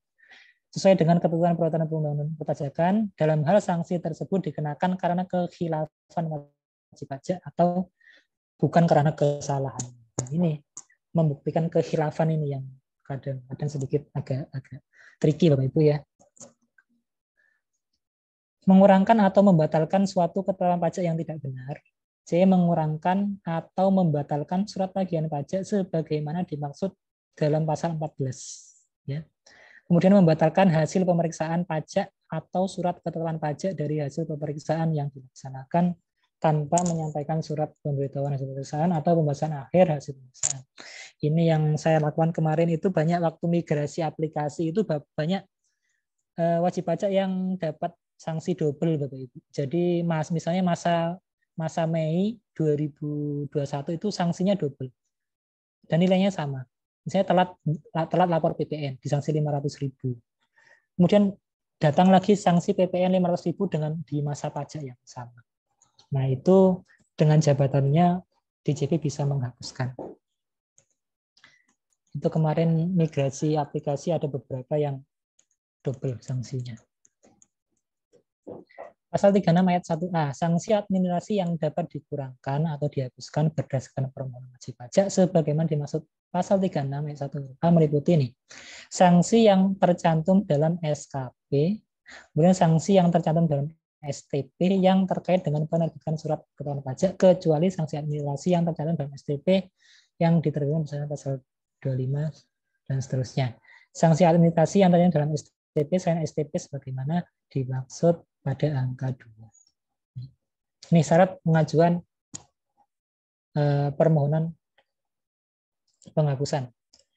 Satu permohonan untuk satu surat keterangan pajak atau STP, kecuali permohonan yang tersebut diajukan untuk STP berdasarkan pasal 19 sepanjang terkait dengan surat keterangan pajak yang sama, maka satu permohonan dapat diajukan untuk lebih dari satu STP. Ya, itu ya. Jadi Bapak Ibu itu diperiksa, ya. Diperiksa itu kan produknya SKP. Nah, di dalam SKP itu ada STP-nya. Nah, kalau ada banyak STP di situ di dalamnya, itu bisa satu permohonan. Satu permohonan lebih dari satu permohonan dapat diajukan untuk lebih dari satu STP. Ya. Syarat SKP yang diajukan pasal 36. Permohonan pengurangan atau penghapusan sanksi administrasi yang tercantum dalam surat keterangan pajak sebagaimana dimaksud pasal 36 hanya dapat diajukan dalam hal atas surat keterangan pajak. Nah, tidak diajukan keberatan, diajukan keberatan tapi dicabut oleh wajib pajak. Nah, ini ya. Diajukan keberatan tapi tidak dipertimbangkan, tidak diajukan permohonan pengurangan atau pembayaran surat keterangan pajak yang tidak benar. Nah, ini ya. Kalau pengurangan penghapusan ya ini tidak diajukan keberatan. Dibaca Bapak Ibu ya. Sama. Ini sama Bapak Ibu ya. Nah ini, STP yang dapat dikurangkan atau dibatalkan berdasarkan permohonan wajib pajak sebagaimana dimaksud pasal 3 dalam pasal 36 huruf C ayat 1 huruf C meliputi STP yang tidak benar yang terkait dengan penerbitan surat keterangan pajak dan STP yang tidak benar selain STP sebagaimana dimaksud. Nah, STP yang tidak benar dapat dikurangkan berdasarkan permohonan wajib pajak meliputi STP dengan jumlah sanksi administrasi yang tidak benar. STP yang tidak benar yang dapat dibatalkan berdasarkan permohonan wajib pajak meliputi SPTP yang seharusnya tidak diterbitkan. Ini ya, pasal 36 ayat 1C jika double ya. Double STP. Satu permohonan untuk satu STP ya sama ya. Diajukan ke kantor pajak tempat terdaftar. Sama ini bisa dibaca nanti.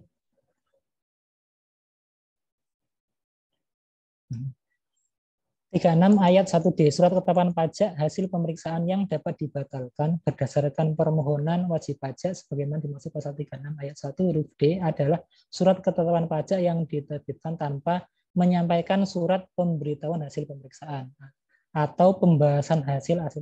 Nah ini, jika Bapak Ibu diperiksa kemudian itu merasa bahwasanya belum pernah disampaikan surat pemberitahuan hasil pemeriksaan, nah itu bisa mengajukan pasal 36 ayat 1D. Ya.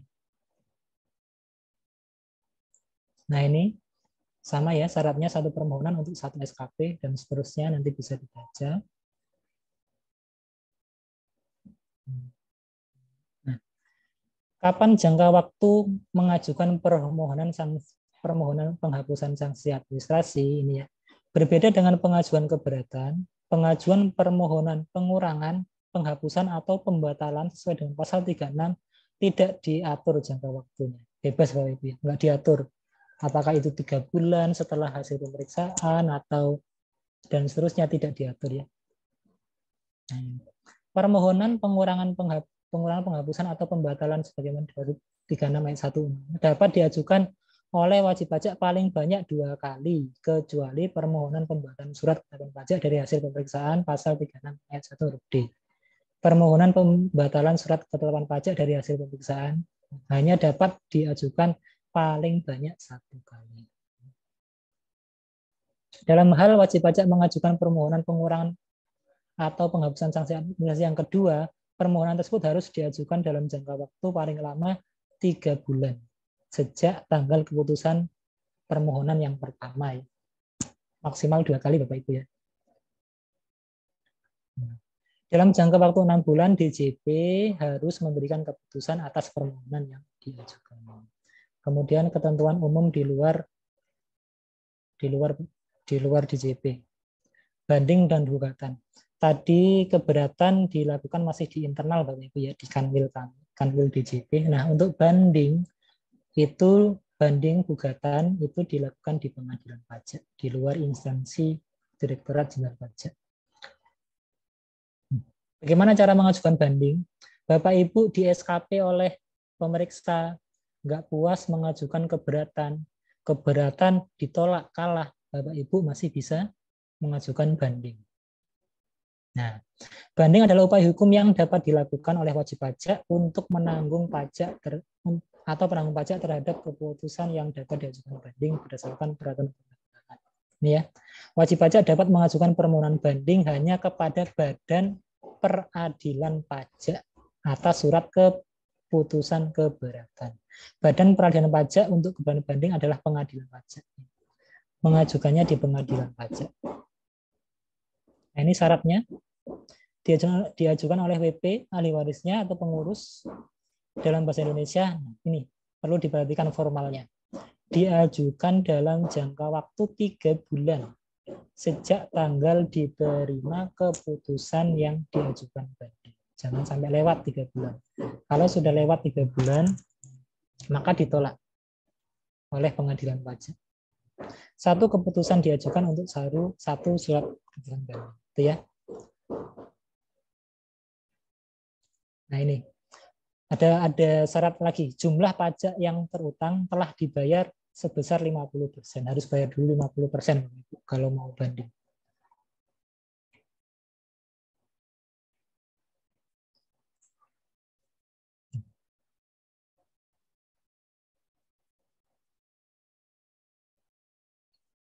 Jika wajib pajak mengajukan banding jangka waktu pelunasan pajak atau jumlah pajak yang belum dibayar pada saat tertangguh sampai dengan 1 bulan sejak tanggal penerbitan keputusan banding.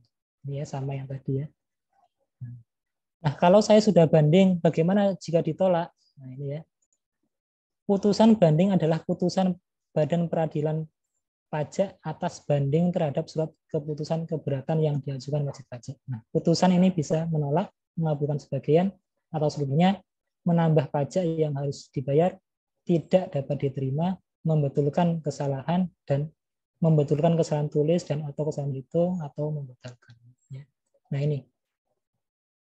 Jika permohonan banding ditolak atau dikabulkan sebagian, wajib pajak dikenakan sanksi administratif berupa denda sebesar 60%. Jadi kalau misalnya bandingnya kalah atau ditolak sebagian, sanksinya 60%. Itu bisa dibaca. Apakah wajib pajak dapat menggugat keputusan DJP?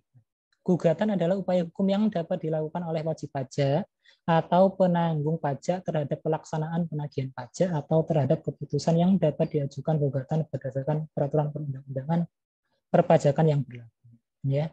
Gugatan atau penanggung pajak dapat mengajukan gugatan kepada pengadilan pajak terhadap pelaksanaan surat paksa, surat perintah melaksanakan penyitaan atau pengumuman lelang, keputusan pencegahan dalam rangka penagihan, keputusan berkaitan dengan pelaksanaan keputusan perpajakan. Ini ya, bisa dilakukan gugatan ke pengadilan pajak. Ini kalau gugatan itu ke pelaksanaannya. Ya. Pelaksanaan, jika wajib pajak merasa keberatan atas pelaksanaan yang dilakukan oleh Direktorat Jenderal Pajak, maka bisa melakukan gugatan ke pengadilan pajak. Nah, syaratnya ini ya, bisa dibaca. Gugatan tidak menunda atau menghalangi dilaksanakan penagihan pajak atau kewajiban perpajakan. Ya, walaupun Bapak Ibu melaksanakan gugatan, tetap penagihan pajak jalan terus dan kewajiban pajaknya jalan terus. Apakah putusan pengadilan pajak putusan pengadilan pajak dapat digugat, putusan pengadilan pajak merupakan putusan akhir dan mempunyai kekuatan hukum yang tetap. Nah, tidak bisa kalau dia sudah mengikat. Sebagai putusan akhir dan mempunyai kekuatan hukum tetap, maka putusan pengadilan pajak tidak dapat diajukan gugatan ke peradilan umum, peradilan tata usaha negara, atau badan peradilan lain, kecuali putusan berupa tidak dapat diterima yang menyangkut kewenangan atau kompetensi. Pak, nggak puas dengan pengadilan pajak, apakah bisa lanjut lagi?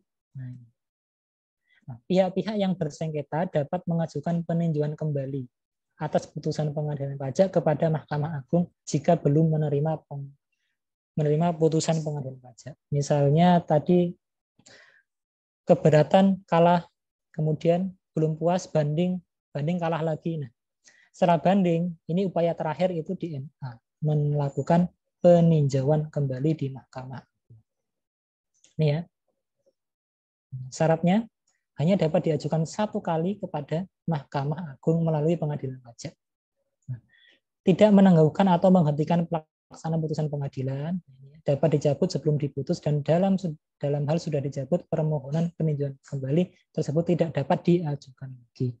Hukum acara yang berlaku pada pemeriksaan peninjauan kembali adalah hukum acara pemeriksaan peninjauan kembali sebagaimana diatur dalam Undang-Undang Nomor 14/85 tentang Mahkamah Agung. Apa yang dilakukan DJP setelah menerima putusan pengadilan atau peninjauan kembali ini ya?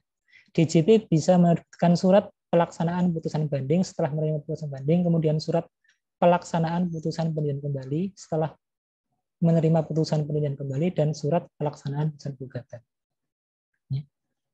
Surat pelaksanaan putusan banding nanti bisa dibaca, ya, nanti bisa dibaca sendiri. Nah, ketentuan pidana, Bapak Ibu ya. Sebenarnya ada banyak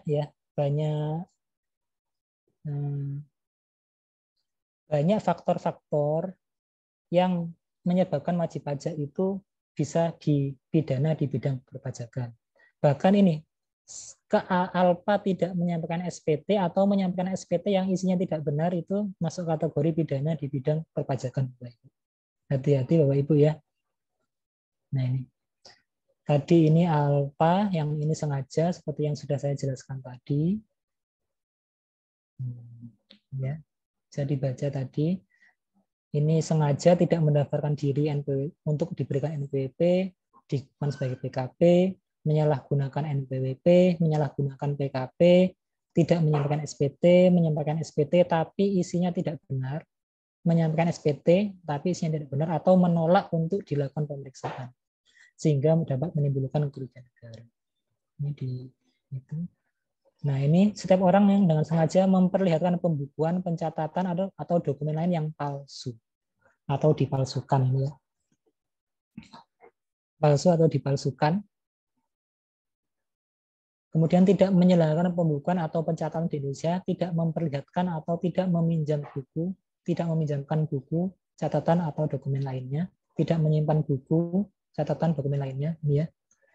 Sehingga dapat menimbulkan kerugian pendapatan negara. Ini bisa masuk kategori pidana, Bapak Ibu.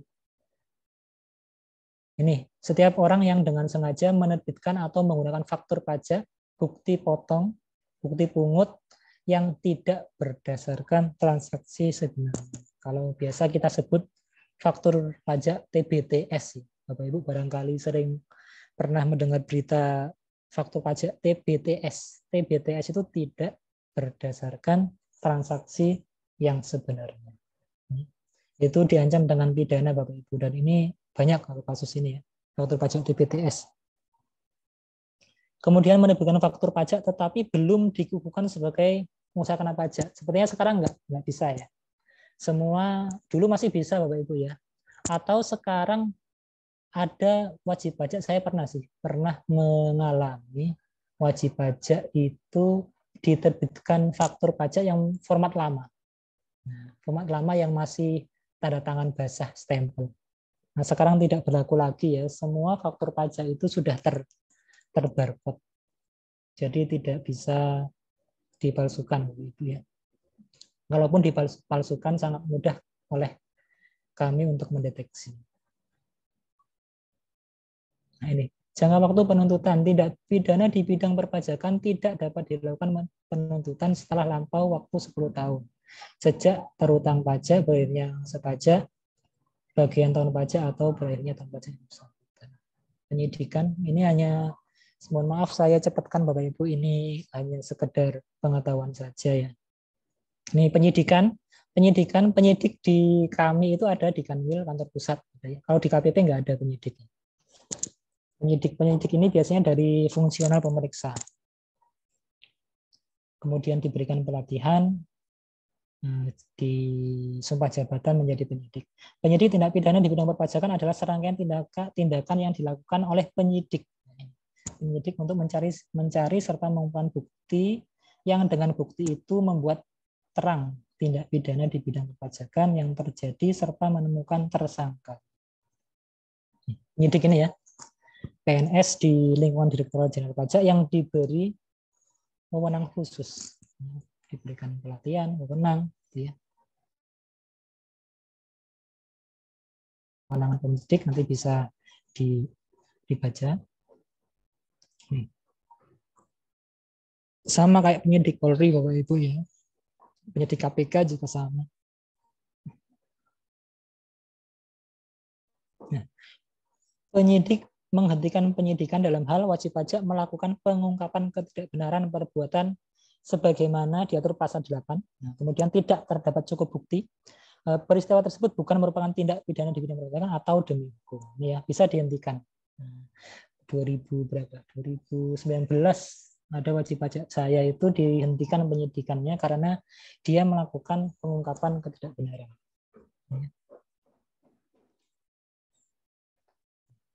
Penghentian penyidikan oleh Jaksa Agung untuk kepentingan penerimaan negara atas permintaan Jaksa Agung atau mohon maaf atas permintaan Menteri Keuangan, Jaksa Agung dapat menghentikan penyidikan tindak pidana di bidang perpajakan paling lama jangka waktu 6 bulan sejak tanggal surat permintaan. Nah, ini syaratnya bisa dibaca nanti. Ini ketentuan khusus. Wakil ya, wakil kuasa wajib pajak. Siapa wakil atau kuasa wajib pajak? Ini ya. Wakil wajib pajak dalam menjalankan hak dan kewajiban sesuai dengan ketentuan peraturan perundangan ini ya. Badan oleh pengurus, badan yang dinyatakan pilot oleh kurator, badan dalam pemberan oleh orang, badan atau badan yang ditugasi untuk melakukan pemberesan, badan dalam likuidasi oleh likuidator, suatu warisan yang belum terbagi itu oleh ahli waris atau pelaksana wasiat, anak yang belum dewasa atau orang yang berada dalam pengampuan oleh wali pengampunya. Ini ya, pengurus ini nanti bisa dibaca. Pengurus adalah orang yang nyata-nyata mempunyai wewenang dalam menentukan kebijakan. Ini ya, ini yang paling sering itu kan siapa sih yang mewakili ketika dapat surat dari kantor pajak? Ini ya, nih pengurus. Nah, pengurus biasanya ditanya pengurus Bapak siapa? Siapa di PT ini menjabat sebagai apa, gitu ya, ditanya oleh petugas pajak. Kalau wakil ya harus ini menunjukkan kuasanya.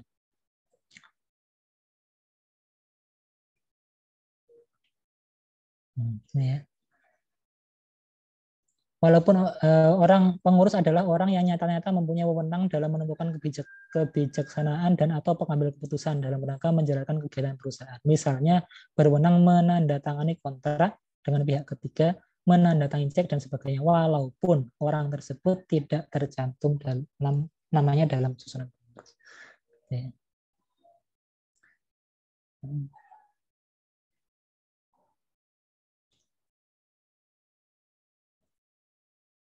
Nah ini wakil bertanggung jawab secara pribadi dan atau secara renteng atas pembayaran pajak yang berhutang, kecuali apabila dapat pembuktian yang meyakinkan Direktur Jenderal Pajak bahwa mereka dalam kedudukan yang benar-benar tidak mungkin untuk dibebani tanggung jawab atas pajak berhutang.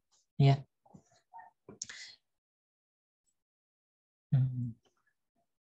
Ini banyak ya kasus di kami itu, terutama waktu di Lombok gitu. Di Lombok banyak turis-turis asing itu dia beli lahan tapi atas nama pegawainya gitu. Orang-orang di situ gitu ya. Jadi orang pribumi ini disuruh membuat CV, kemudian padahal itu modalnya dari turis tersebut gitu ya. Maka ini nanti DJP harus bisa membuktikan ini siapa sih yang benar-benar itu berkuasa, yang berpengaruh di perusahaan tersebut. Nah, kuasa adalah orang pribadi atau badan. Kuasa orang pribadi atau badan dapat menunjuk seorang kuasa dengan kuasa khusus untuk menjalankan hak dan memenuhi kewajiban sesuai dengan ketentuan perundang-undangan. Seorang kuasa yang ditunjuk harus mempunyai kompetensi tertentu dalam aspek perpajakan, kecuali kuasa yang ditunjuk merupakan suami istri atau keluarga saudara semenda sampai dengan derajat kedua. Saat ini sedang disusun. Nah, ini masih peraturan pelaksananya masih disusun ya. Permintaan data pihak ketiga ini sekedar aja, Bapak Ibu, dengan adanya automatic information exchange itu ya, pertukaran informasi, memang data yang masuk di DJP itu beraneka ragam.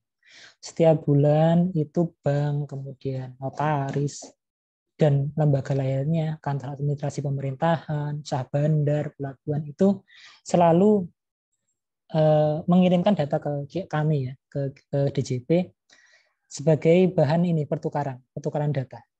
Ya. Nah, dari data yang kami peroleh itu, DJP juga bisa meminta bukti secara tertulis kepada instansi yang lain terkait dengan wajib pajak. Misalnya untuk data bank, misalnya DJP bisa meminta salinan rekening koran juga bisa, begitu ya. Kemudian terkait penagihan, pemblokiran, kemudian ya pemblokiran ya di bank, atau penyidik tindak pidana di bidang perpajakan. Pihak yang diminta tersebut wajib memberikan keterangan. Kalau tidak memberikan keterangan nanti ada sanksinya. Jika pihak-pihak yang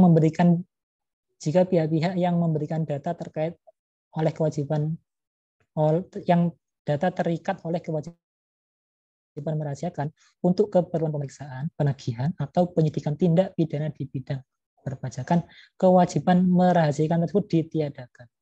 Kecuali untuk bank, kewajiban merahasiakan ditiadakan atas permintaan tertulis. Ya. Untuk bank ini harus ada tertulis dari Menteri Keuangan. Kalau tidak ada, ya bank tersebut wajib memberikan keterangan kepada DJP.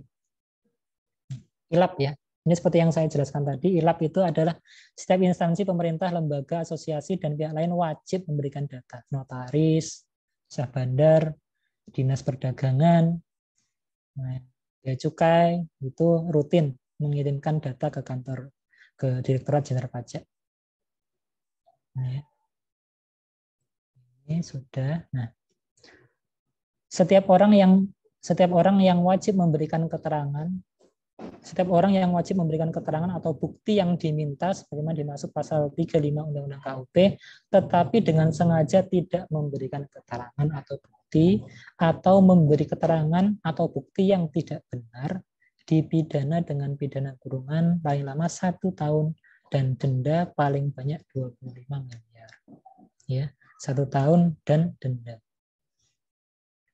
Setiap orang yang dengan sengaja tidak memenuhi kewajiban sebagaimana dimaksud pasal 35A ayat 1 dipidana dengan pidana kurungan paling lama 1 tahun dan denda paling banyak 1 miliar. Ya, nanti bisa dibaca. Nah, sudah selesai sepertinya. Bapak Ibu silakan kalau ada pertanyaan, masih banyak waktu ini. Masih ada 20 menit. Kita sharing-sharing, ada pertanyaan masalah perpajakan yang sedang dialami, silahkan. Mohon maaf untuk yang terakhir.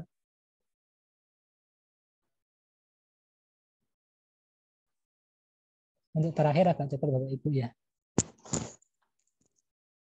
Silakan jika ada pertanyaan.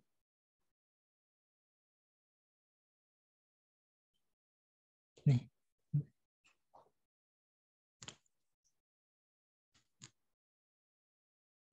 Nah, Mbak Izin Mbak Pak, Ajeng. tanya Pak. Oh iya.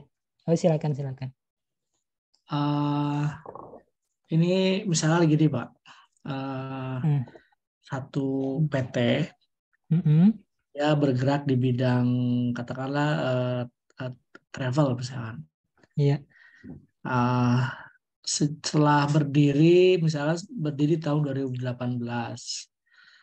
lalu di tahun 2022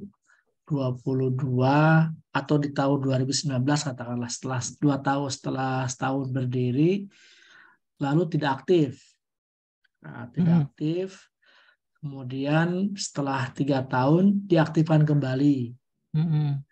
Nah, terus otomatis kan perizinan, katakanlah dia mau meningkatkan izin dari travel hanya tiketing menjadi travel, katakanlah travel yang bisa memberangkatkan konsumen gitu. Iya. Nah, itu apa masuknya kategori pajak terutang? Karena kan ketika melakukan perizinan baru, otomatis laporan keuangannya, kemudian SPT-nya semua ditagih kan? Nah, itu proses dan prosedurnya apakah masuk dalam kategori pajak terutang atau bisa disiasati dengan nihil tadi, Pak? Ya. Terdaftar 2018, Pak ya. Iya, Nah, 2018 itu ada kegiatan atau enggak, Pak? ada selama setahun Ada. itu ada. Sudah dibayar, dilaporkan SPT-nya ya? Sudah. Sudah, oke. Dulu pakai tarif apa? 0,5 atau tarif umum? 0,5. 0,5 ya. PT ya ini ya. Ya, Nah, PT.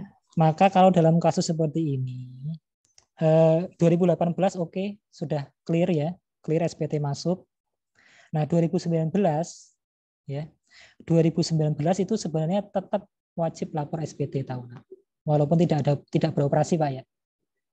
Nah, tidak beroperasi namun wajib melaporkan SPT tahunan. Dilaporkan nggak 2019 kemarin? Tidak, karena tidak ya. si ownernya itu tugas di luar negeri, sehingga itu gitu. off sama sekali si PT itu ditinggalkan. Ya, gitu. Gini Pak, PT itu tarif 0,5 diberi jangka waktu 3 tahun, berarti 18, 19, 20. Taruhlah 18 pakai 0,5, sudah sampai SPT-nya oke. 19 ini nggak ada kegiatan, maka tetap wajib lapor SPT. Kalau nggak lapor gimana Pak? Dendanya 1 juta. Seperti yang saya jelaskan tadi ya.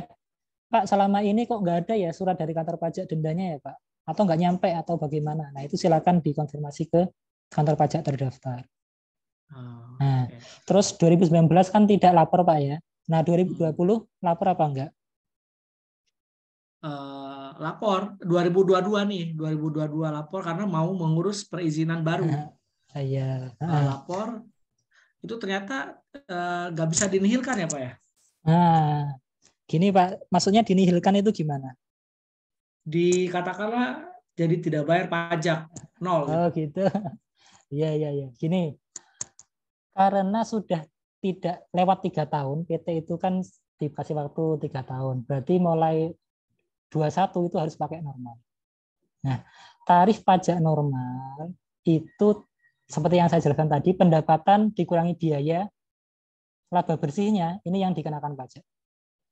Selama ada laba bersihnya, maka logikanya tidak bisa dinihilkan. Nah, selama ada laba bersihnya, maka tidak bisa dinihilkan. Harus ada pajak yang terutang di situ. Kecuali, Pak, penjualan jasa travel kita 20 juta Pak setahun, tapi biayanya membengkak Pak, 50 juta, rugi saya. Nah, itu rugi baru nanti nihil dia. Rugi, dikompen bisa kerugiannya di tahun-tahun berikutnya. Tapi ya tetap harus menunjukkan keadaan yang sebenarnya.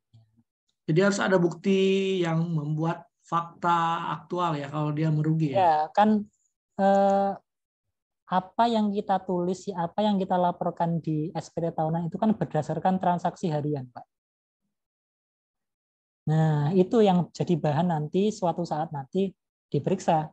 Karena ketika kita rugi, ya bisa kita lapor SPT rugi bayar. Cuma ketika rugi terus-menerus itu kantor pajak bisa melakukan pemeriksaan. Benar enggak ini rugi terus? Jangan-jangan untung. Nah, proses pemeriksaan itulah nanti dokumennya diminta. Bapak kalau nggak bisa nanti gimana nunjukinnya? Nah, itu Pak ya. Makanya Ya, penting Pak. untuk semua dokumen itu terfiling apa ya? Terdokumentasi dengan sangat baik. Gitu Pak. Nggih. Makasih, Pak. Itu Pak Endang ya. Sudah nggak bisa pakai 0,5 lagi Pak ya, tarif normal ya. Nah, Siap. wajib pajak kemarin saya ada yang marah-marah ke saya, Pak, saya rugi tapi kok ditarik 0,5. Nah, kok tetap saya bayar pajak padahal saya rugi. Nah, kesalahannya dia adalah waktu awal daftar tidak memilih untuk di terbit apa namanya dikenakan tarif PPh normal. Jadi dia walaupun rugi tetap bayar 0,5. Itu ya, Bapak Ibu ya.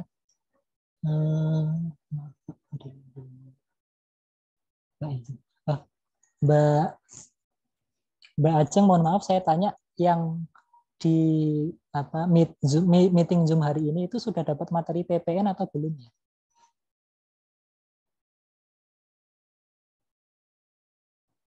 Halo Mbak Ajeng.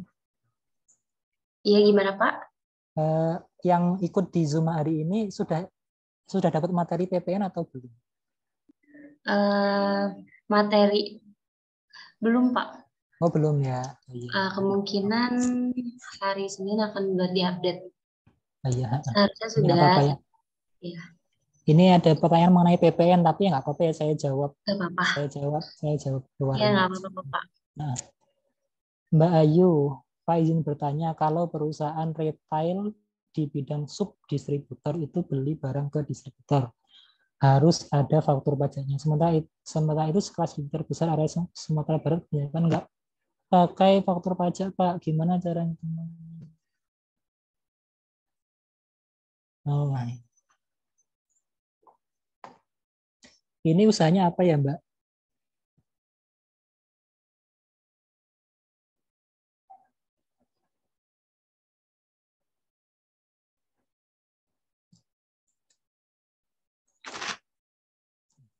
Oh iya, ini masuk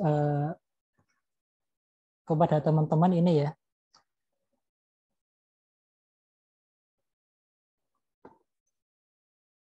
Contoh rokok ini untuk pertanyaan Mbak Ayu.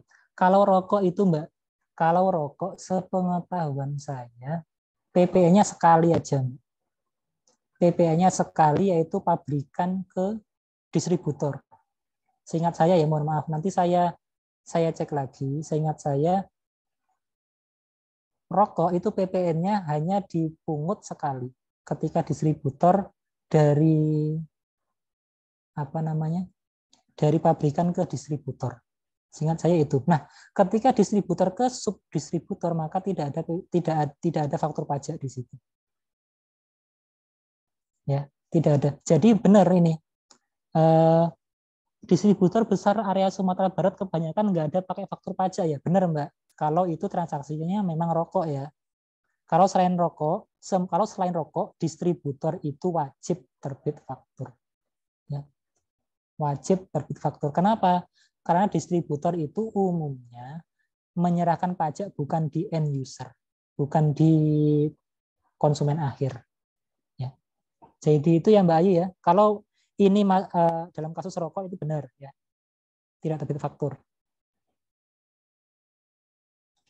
PPN-nya dipungut sekali aja.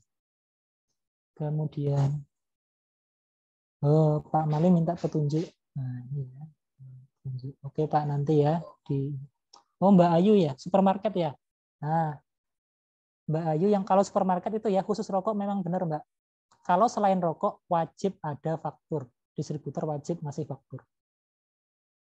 Ya, sekarang kan ada pre-populate ya. Jadi faktur-faktur yang diterbitkan lawan transaksi itu masuk ke di web faktur kita, bisa dilihat.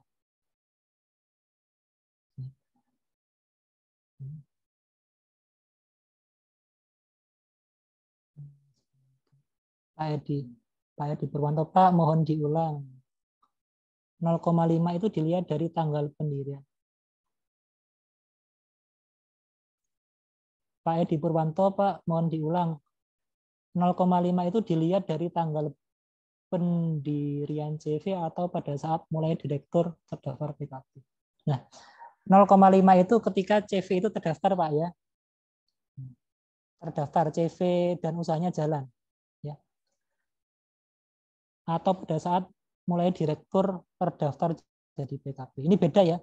Beda. Direktur itu kan orang pribadi, sementara CV itu badan. Nah, nanti dilihat yang menjalankan usaha itu CV-nya atau direkturnya. Ya. Kalau yang usahanya itu atas nama CV-nya, maka 0,5 ya terutang ketika CV itu didirikan ya. Ya, dihitung mulai dari situ terutangnya.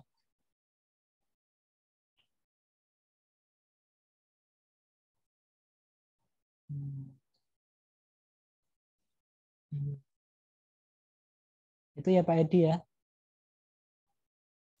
Mbak Vina, mohon maaf Pak, izin bertanya untuk mengetahui kualifikasi pajak pada alat. Nah ini ya, ini Bapak Ibu ya, memang tidak semua kemampuan calon wajib pajak itu sama. Ya. Ada yang ketika mendaftarkan diri wajib untuk memperoleh NPWP itu sudah ada pemahaman pajak sebelumnya, ada yang tidak. Nah untuk kasusnya Mbak Vina ini, untuk mengetahui kualifikasi pajak itu apa? Ketika saat pendaftaran itu kita diminta untuk centang kewajiban perpajakannya apa. Dulu itu otomatis ya tersistem. Nah, kalau untuk kasusnya Mbak Vina ini bisa dilakukan pertama ya memperbanyak referensi ya.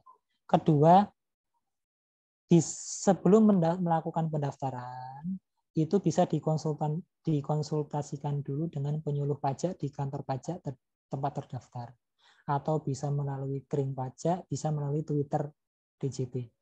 Pak, saya ini mau usaha jual beli online.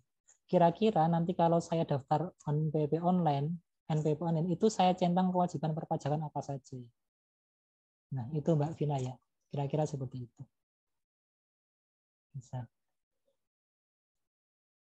Ada lagi pertanyaan?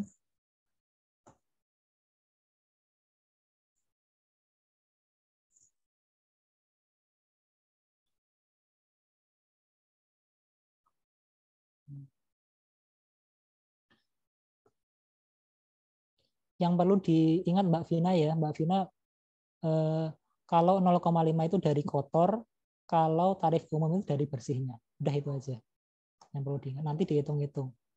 Kalau tarif bersihnya, kalau orang pribadi ya nanti ada PTKP-nya juga.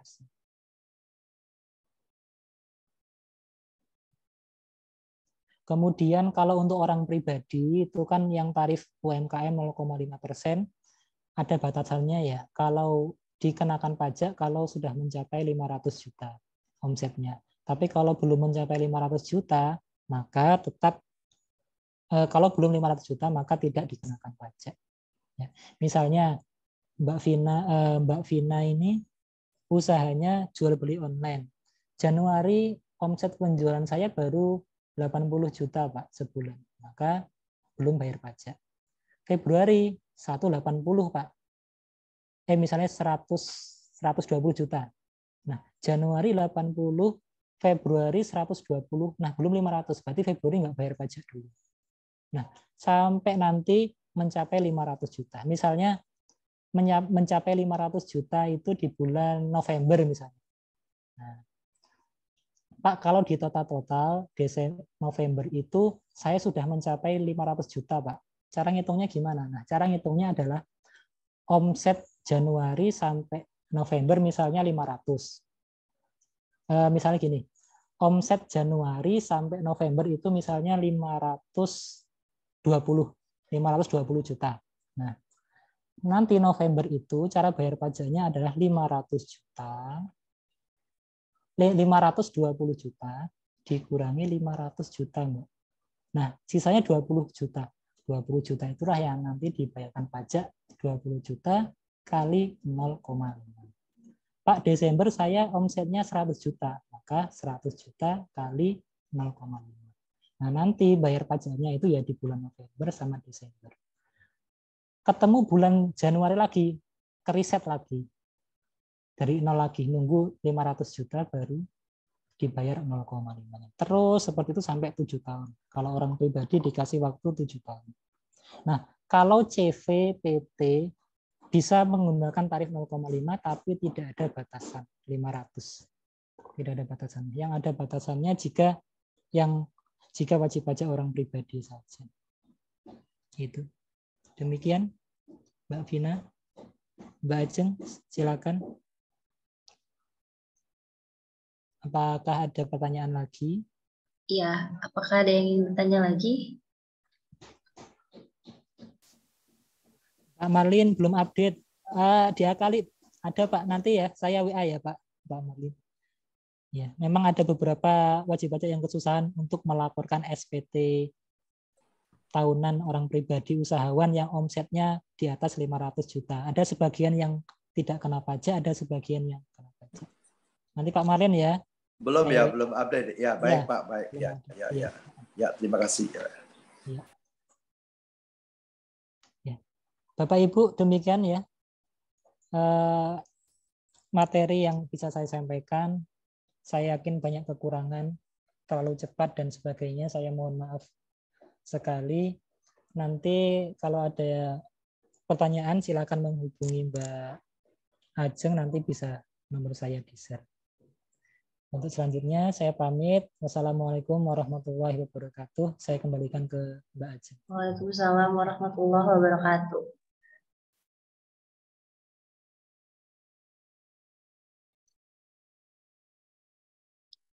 Baik, Bapak Ibu sekalian peserta pelatihan bracket AB, materi KUP HB hari ini sudah selesai. Namun sebelumnya kita akan melakukan sesi dokumentasi terlebih dahulu, dan para peserta diminta untuk menyalakan kamera dan mikrofonnya masing-masing.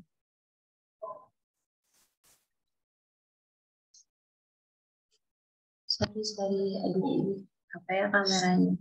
Oke.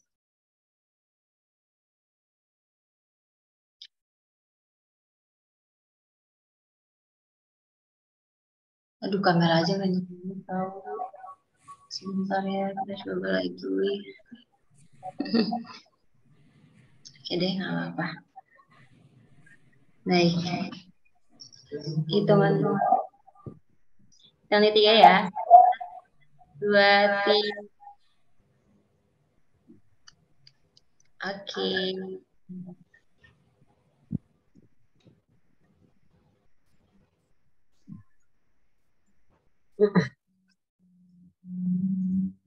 Mohon ditunggu sebentar.